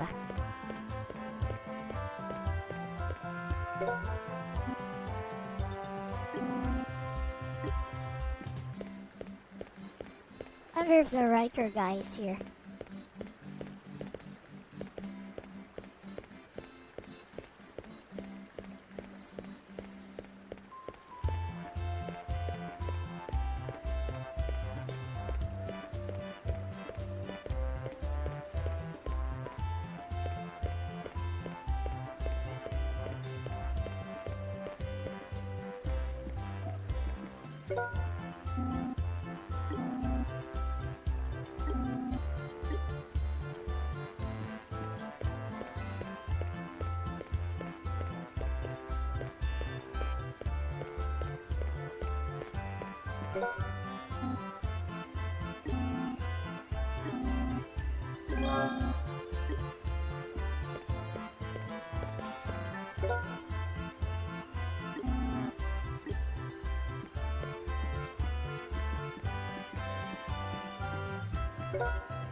off we go to the port, I guess.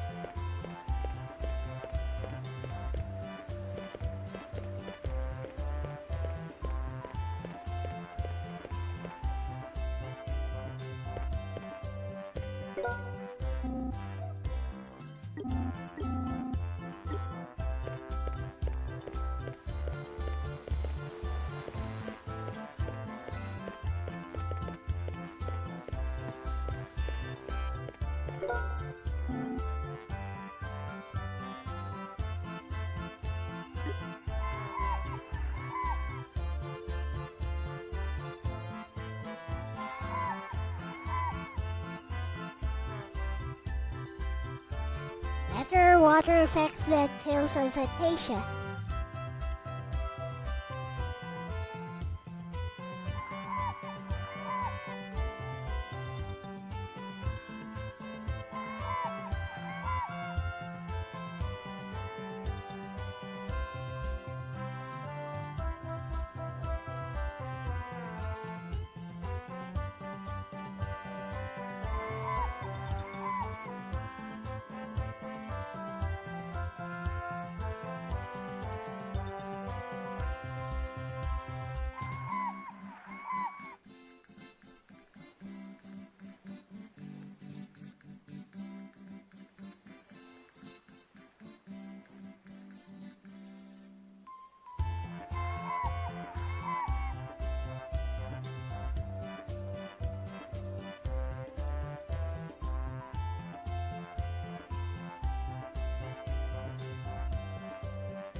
Halo crack dealer.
Here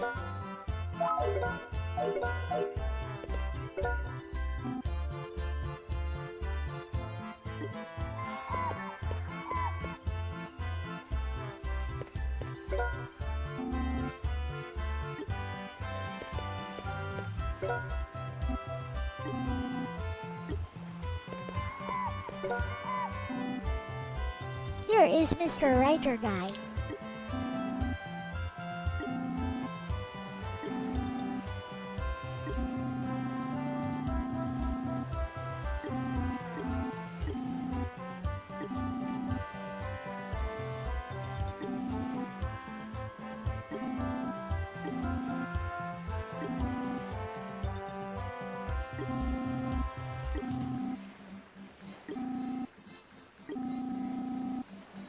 His fountain of creativity is overflowing or something.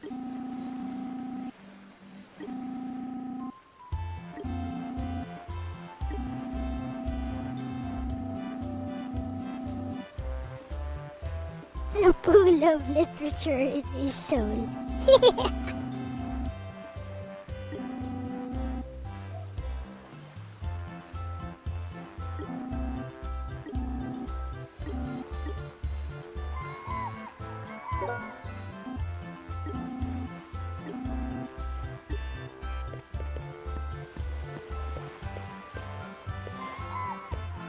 That guy kinda cray-cray.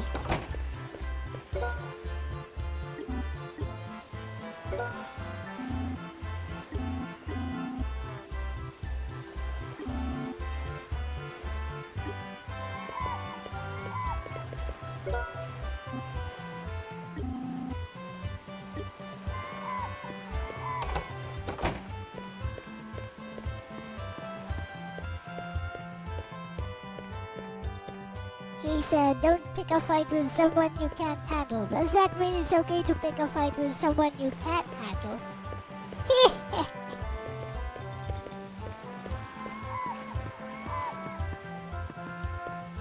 Where's the ship? Where's the ship? This looks like a ship. Let's get on the ship.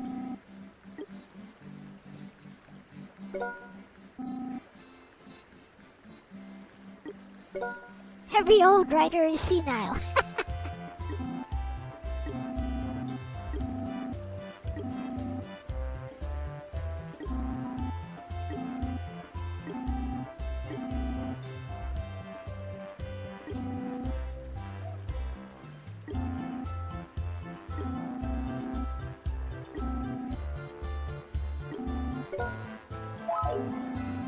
Let's go! I bought everything. So, all that's left is to go there. Maybe some tentacle monster will attack us.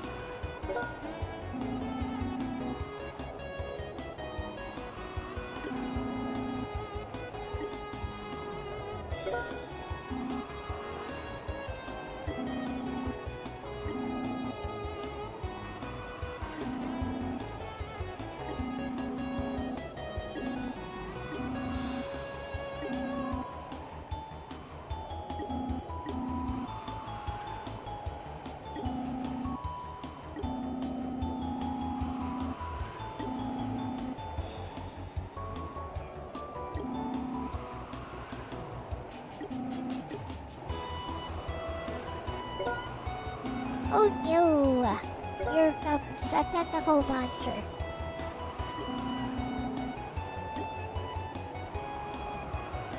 Does this actually run on wind, or maybe it's using some kind of motor underneath? Like, look, the sails aren't even... See, the sails aren't even down, so how is it moving?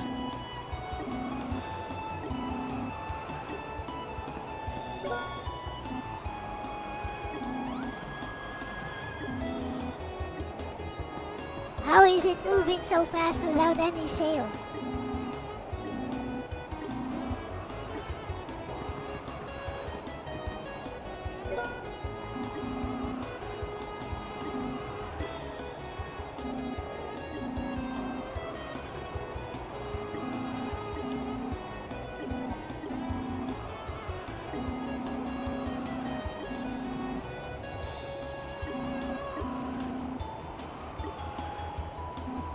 100 slaves rotating the turbine. Oh no, underneath.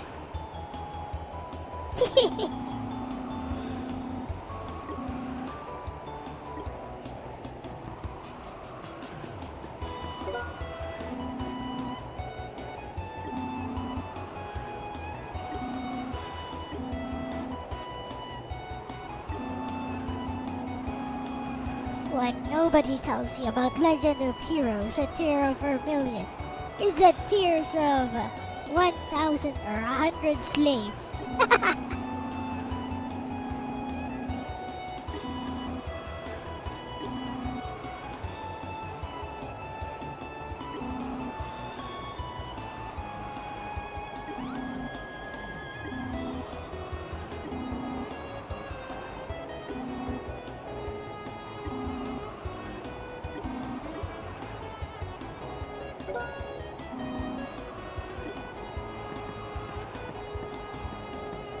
Let's go inside or something.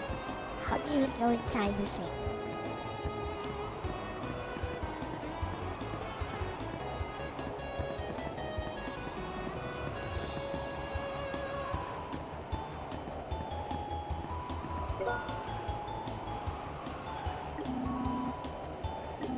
Okay.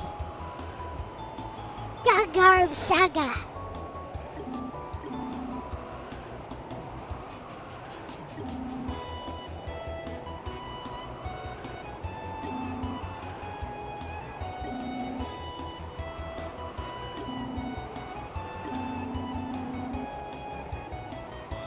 You can't! They don't want you to know.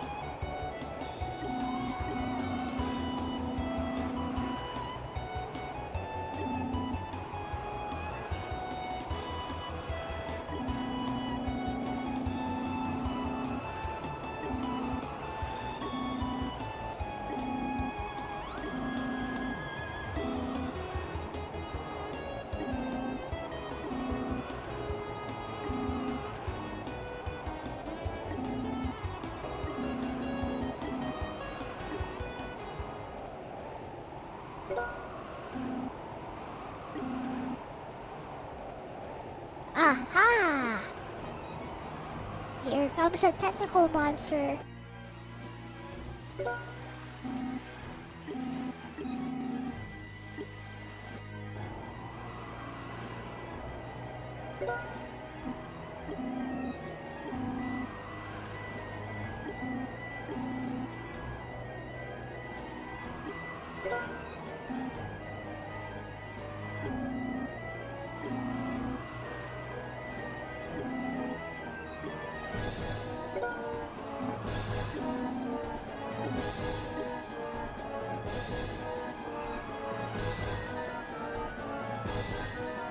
Wait, there's someone there.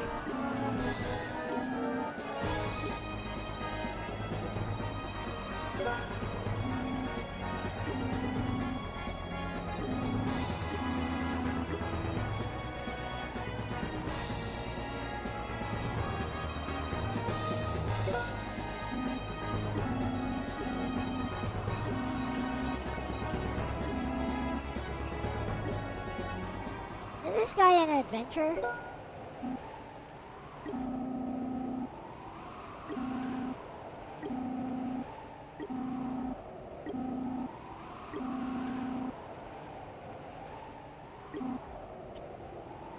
Oh yeah, that guy who knew magic.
Wait.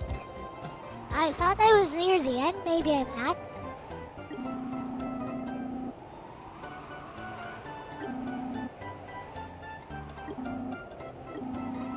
There's like a whole other continent.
Why don't we just go there and kill him? I mean, we can cut through his barrier with a sword now.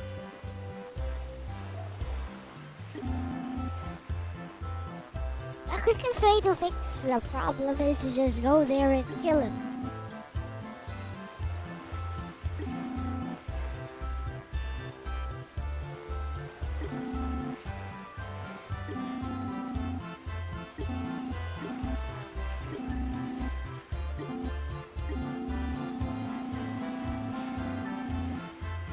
Oh yeah, we are not near the end yet.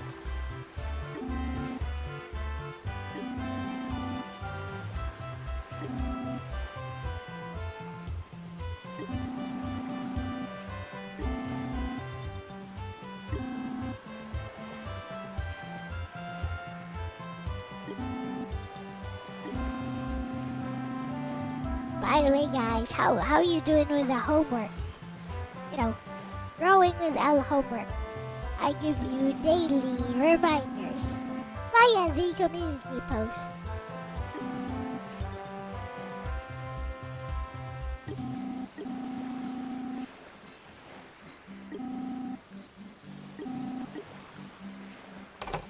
Let me talk to somebody here.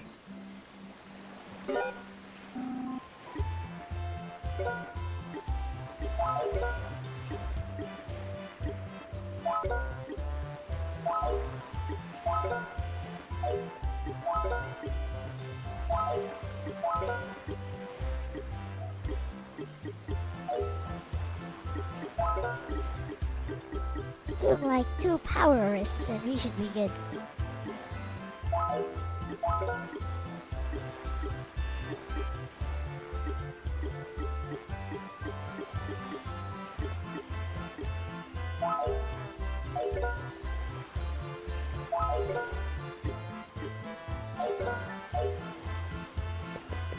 Starting tomorrow, then I'll be Friday. I'm not done with mine either, actually.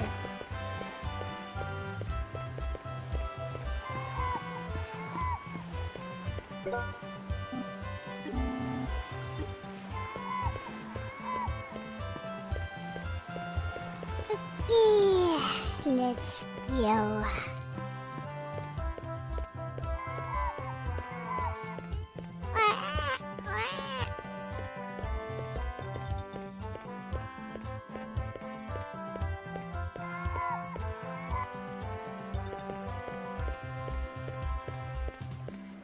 Somebody here owns it. Must be this guy here. He looks rich.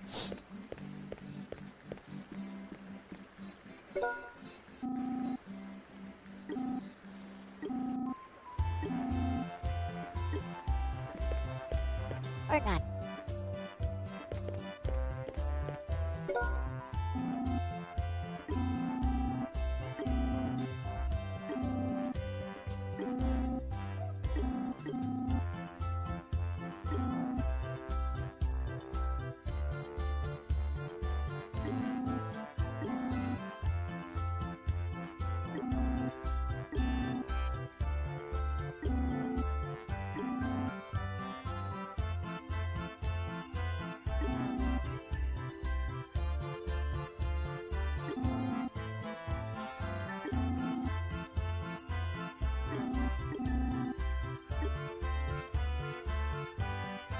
By the way, we're adventurers too.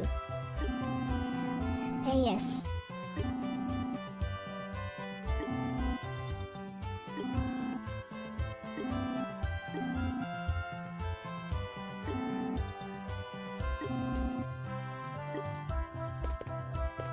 Well, we're adventurers too. You need to pay us for this job.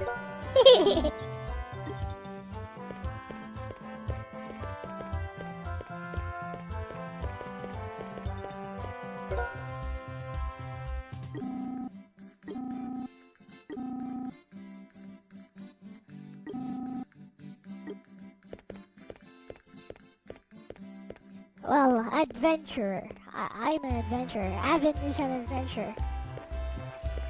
Mile is an adventurer, but he's not with us right now.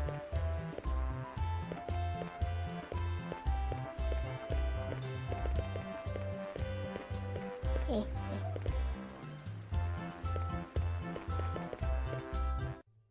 Alright, we should be good.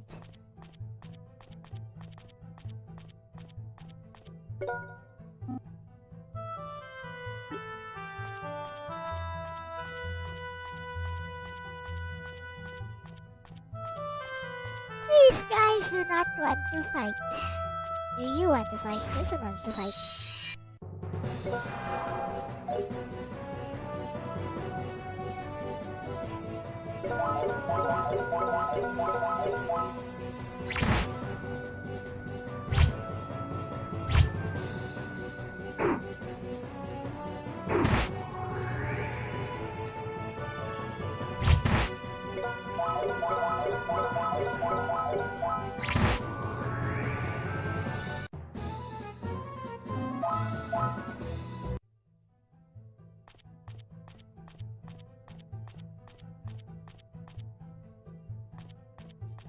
There's a fork in the road later on.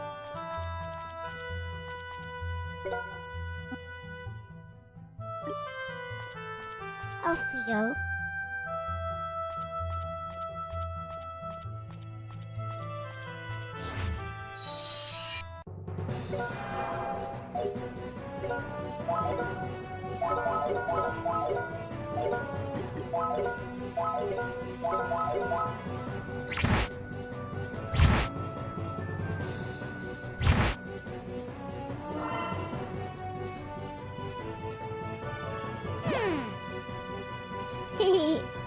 The special is going to hit everyone.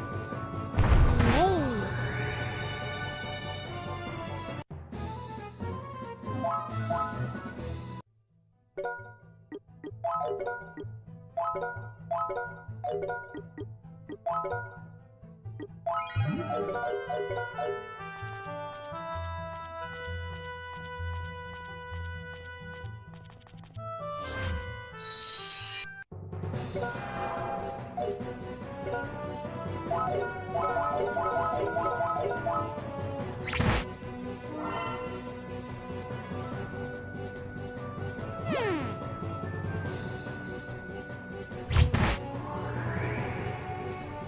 So I saw this ad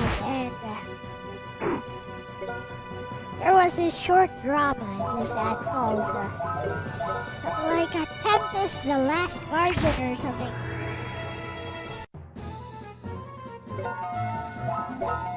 It's some weird 3D AI video or something. I think it's made in China or whatever. Anyways, the premise seemed interesting, so I actually kept watching it. I was like, hey, yeah, this ain't too bad. Pretty generic story about some post-apocalyptic thing, kind of like Pacific Rim, where everyone is piloting a giant mech.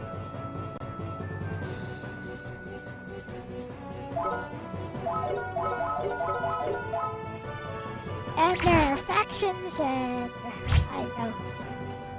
Apparently, there are like monsters which attack human populations, but the humans themselves are like fighting in factions with simulated giant robots.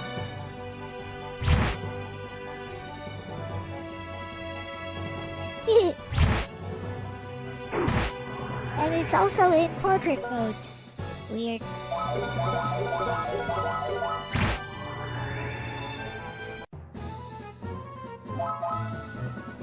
I know, pretty mindless entertainment.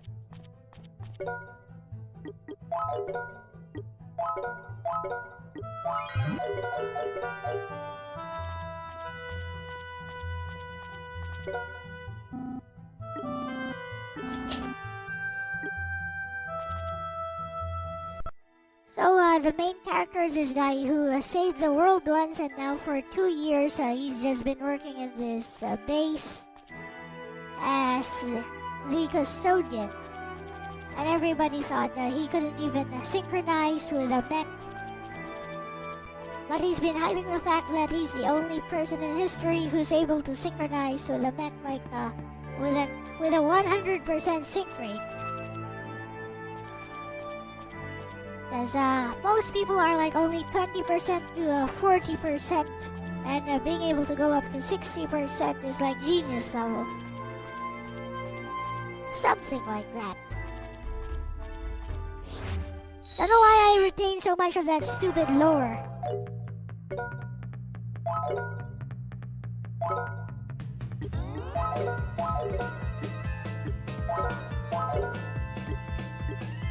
Let me check if he's an angel, but yeah, basically the faction that he's working for as a custodian are getting threatened by like this bigger bully faction with some villainous guy who is super smug about his 60% synchronization rate until the main character decides, okay, it's time to stop hiding my true powers. And everyone is like, wait, you're just the custodian here. You don't stand a chance. Then he's like, okay, let's start with just 20%. And now I'll show you 40%, 60%. And now 70%, etc.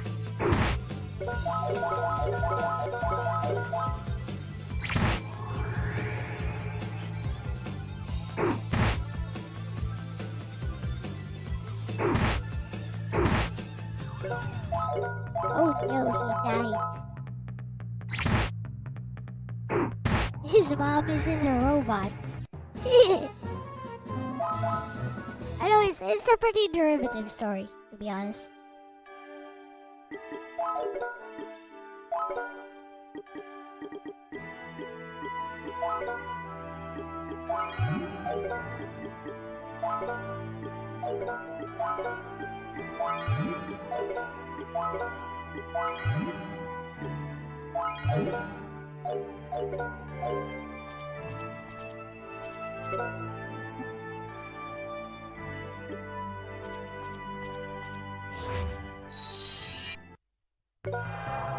Yeah, it was just an ad, but apparently it's for some drama which is paywalled.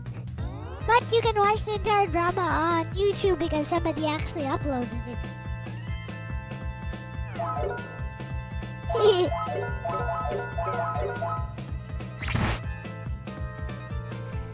Oh, yo, these guys are strong versus physical attacks. How sad. I'll have to use magic.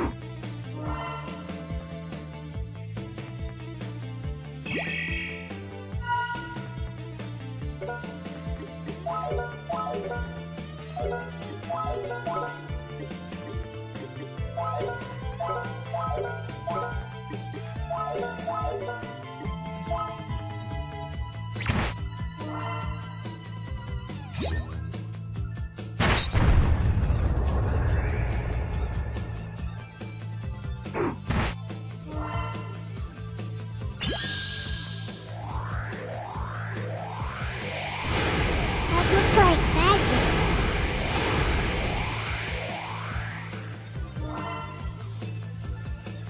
Cured itself.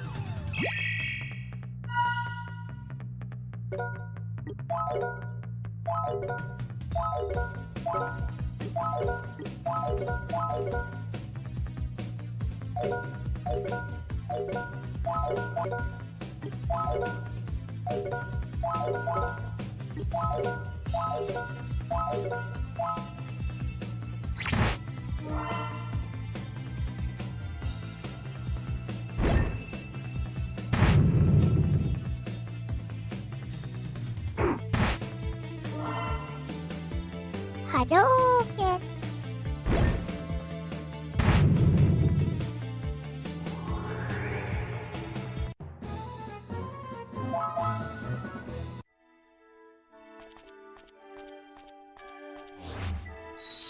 Oops, 2 at once.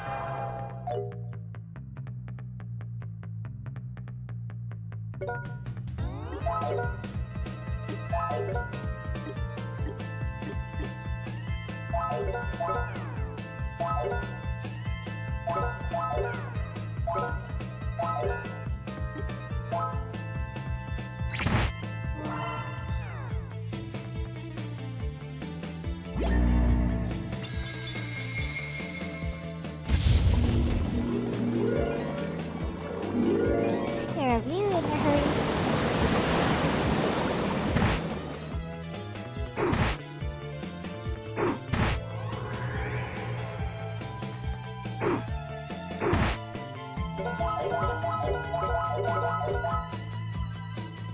Article squid.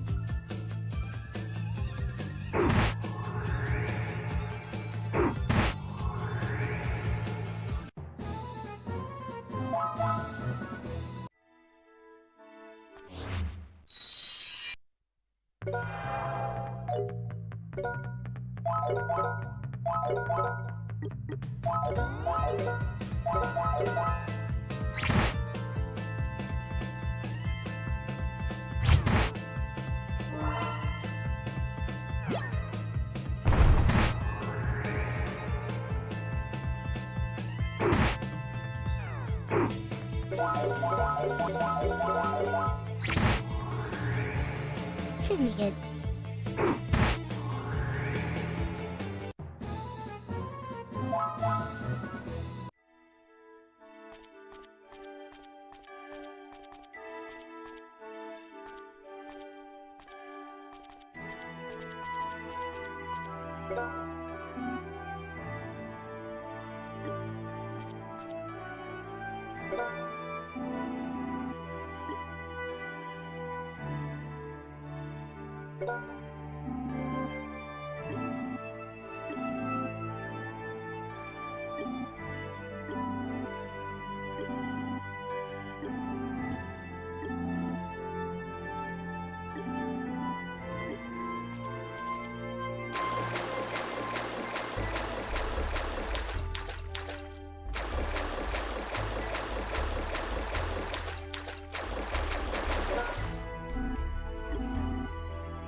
It's free rip.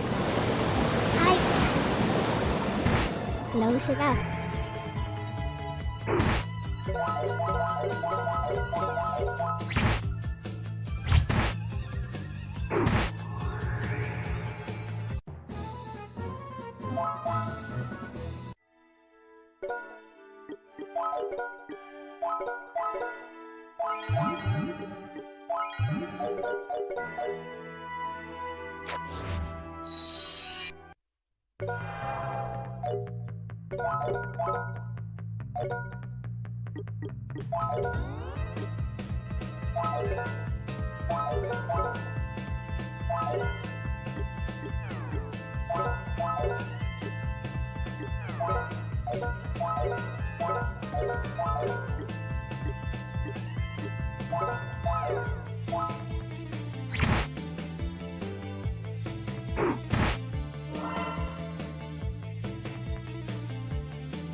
Crimson Fire Saga. Crimson Gem Saga. Also on PSP.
Let's go.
Pretty tired right now.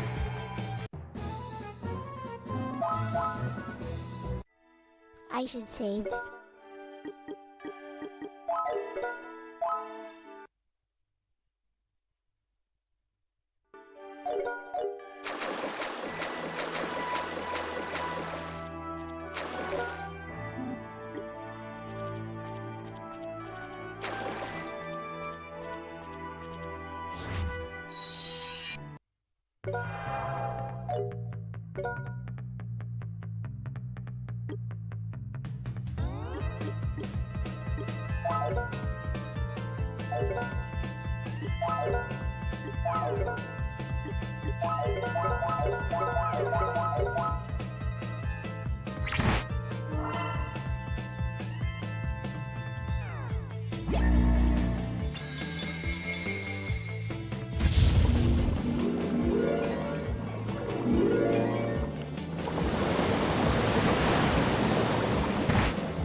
So I guess it had something to do with the crashing earlier. Might have had something to do with using Vulcan.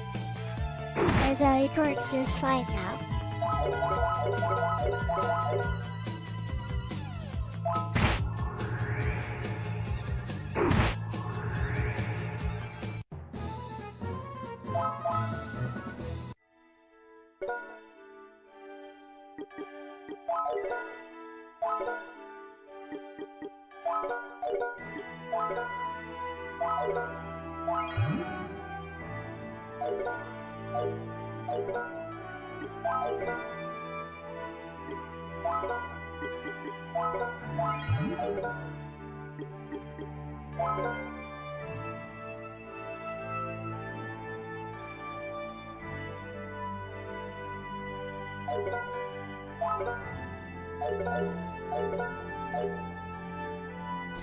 What up, Scruffy Nerf Herder? Welcome. Here you go, you can be blue as well.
useful.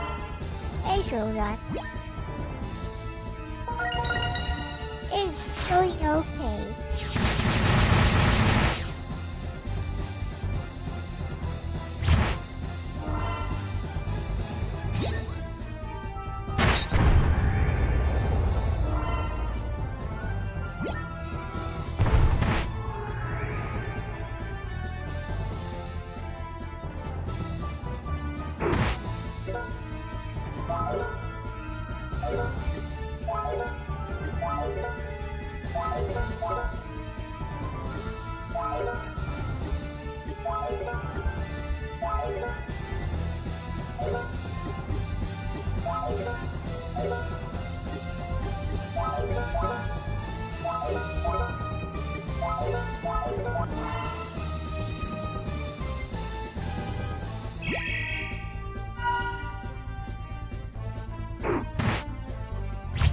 I'm a bit tired today though, so I might end early after I finish this dungeon.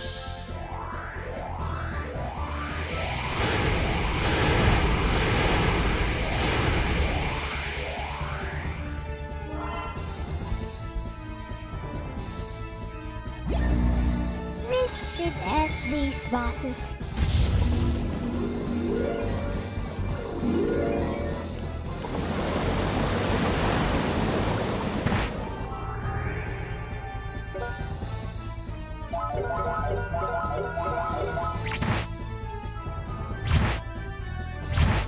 Now debating team, yeah, I had to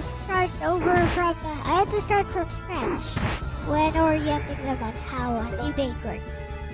The actual debate will be on the top.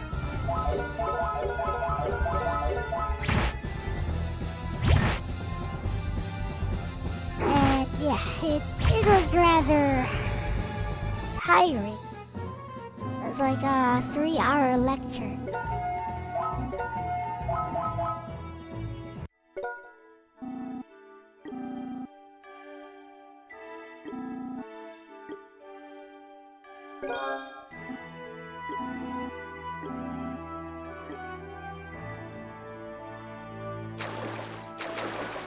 Of course we have to walk there. Wonderful.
Dead.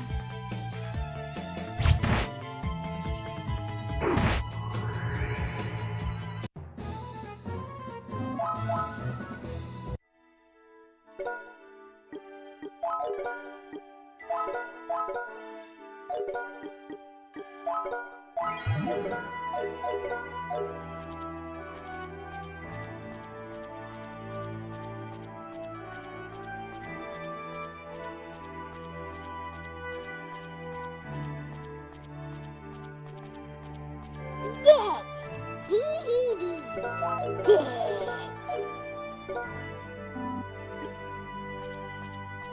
Rare potion.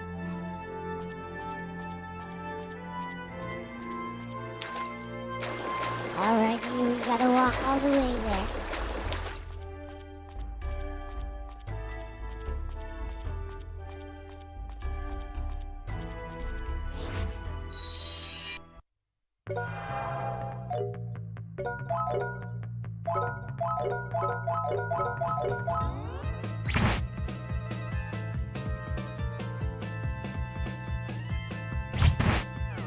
I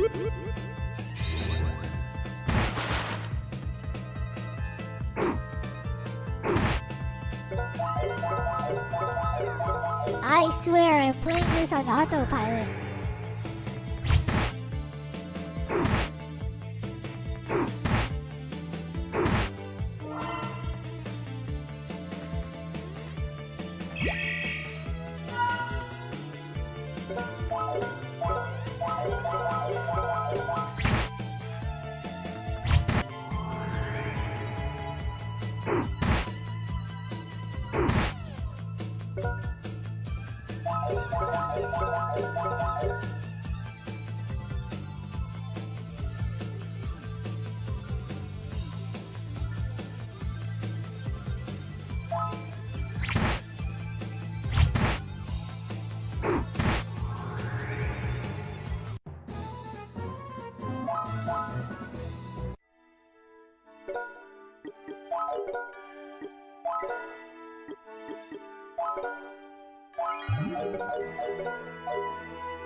Eh?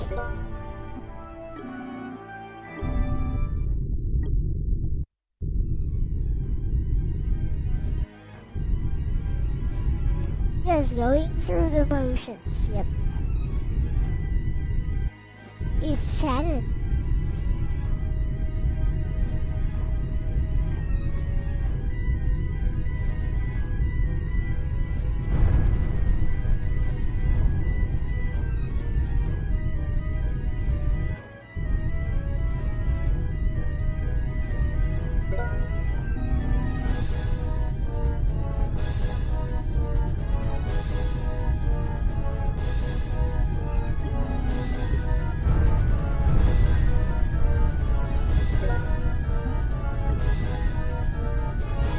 Wow.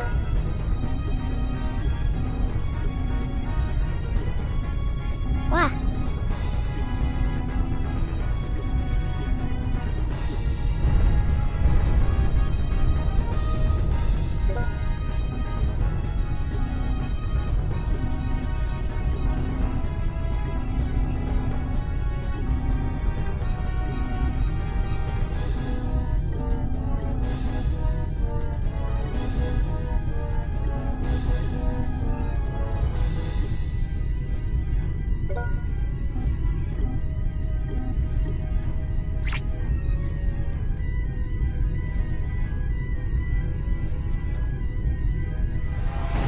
Explosion!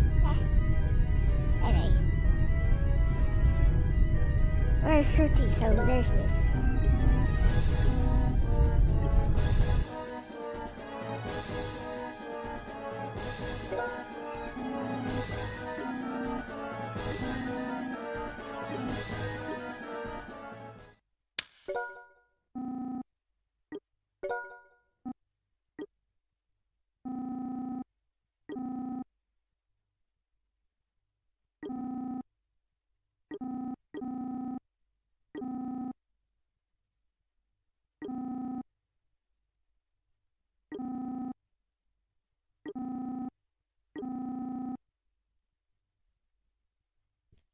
He did not regret saving his waifu.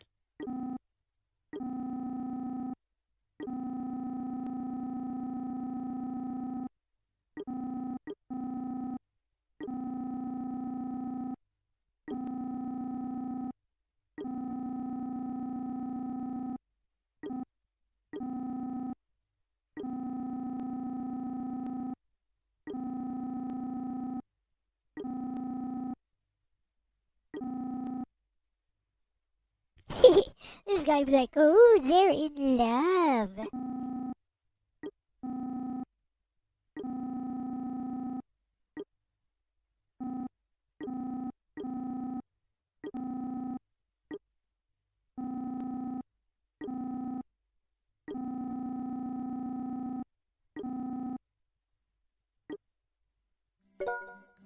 Oh good, we got a shortcut.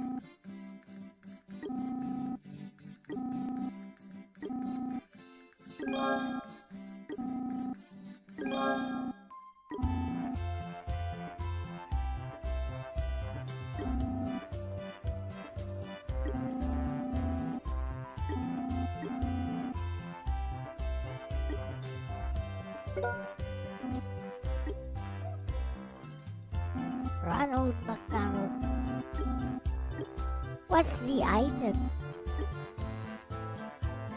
They were hiding a big crimson fire all along.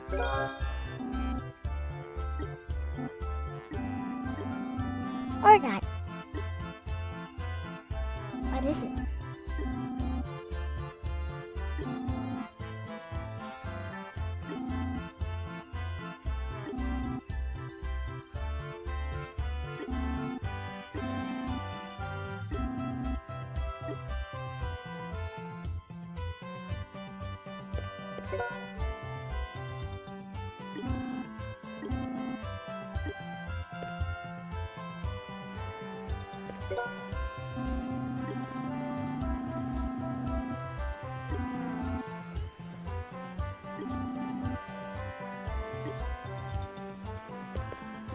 Okay.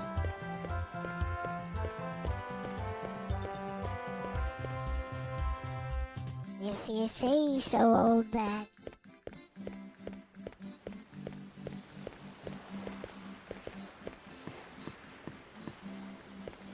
Right here.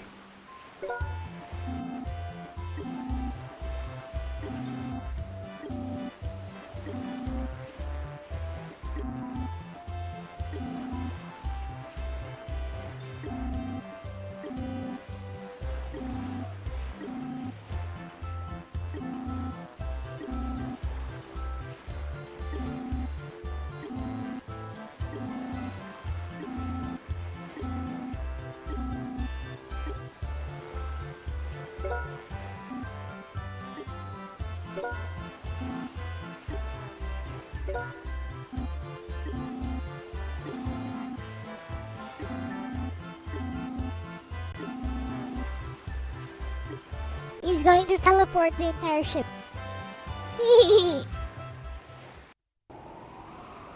Am I right?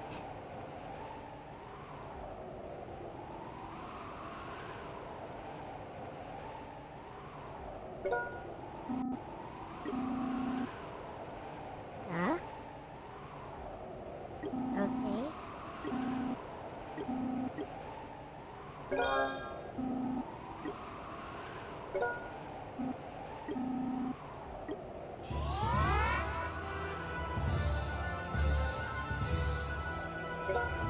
Ooh, music.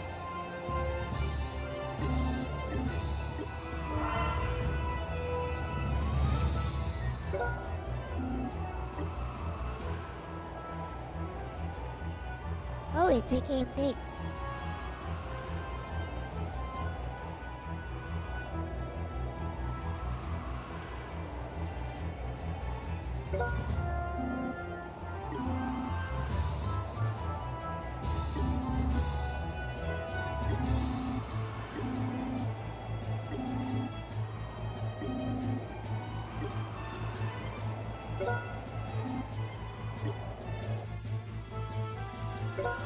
Right, throw it.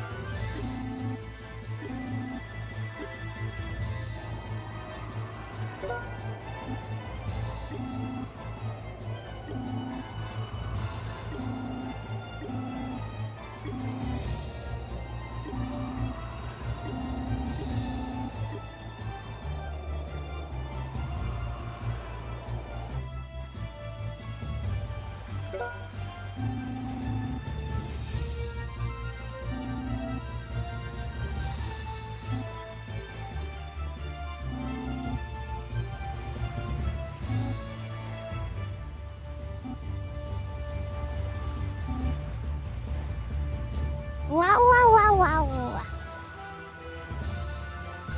Throw it.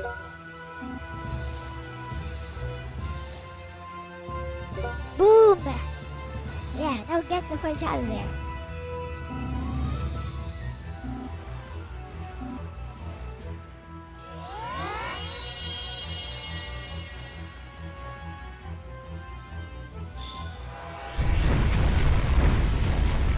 It's gonna blow.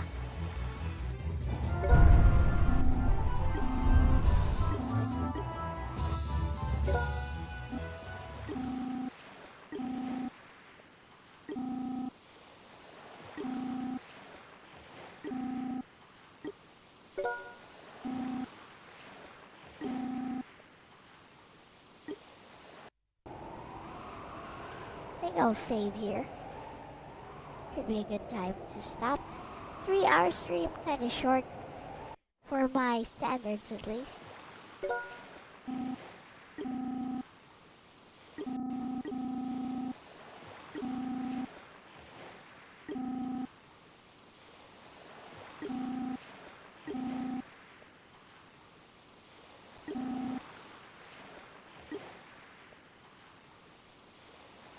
This is the final shrine.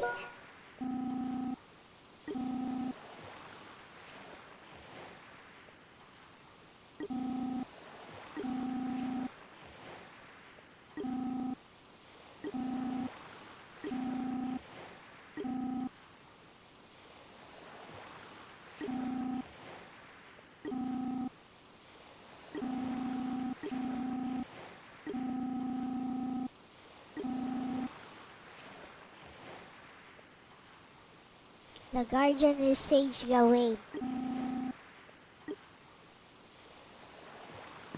To the elder's house.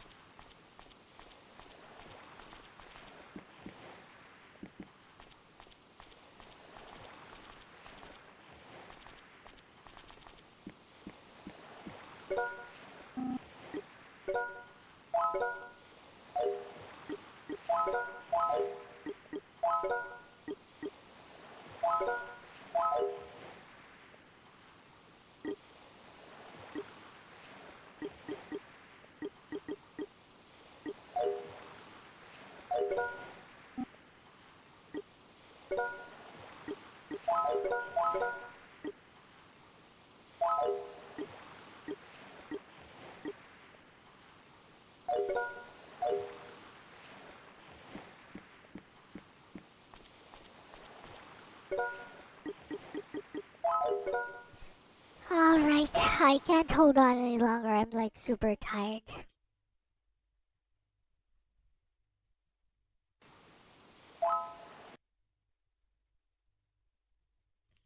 Okay, sorry for the short stream today. So,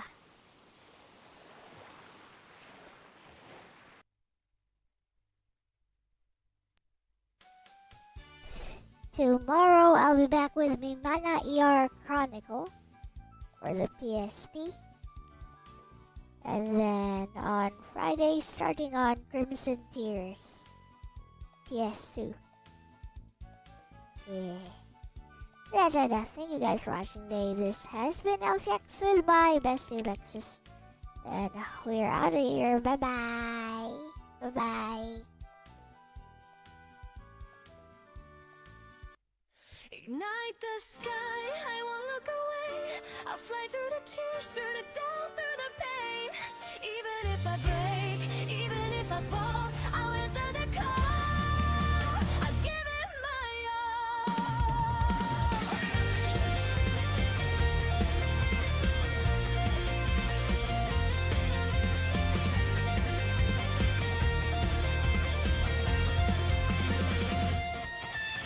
I'll wake to a world in motion, signals racing through the night. Every star is pulling me forward like an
and I won't run, I won't hide.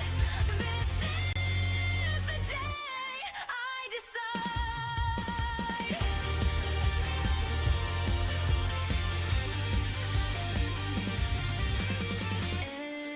Engines roar, the stars collide. I draw the line. This is my side. If hope is fragile, let it be. I'll protect it endlessly.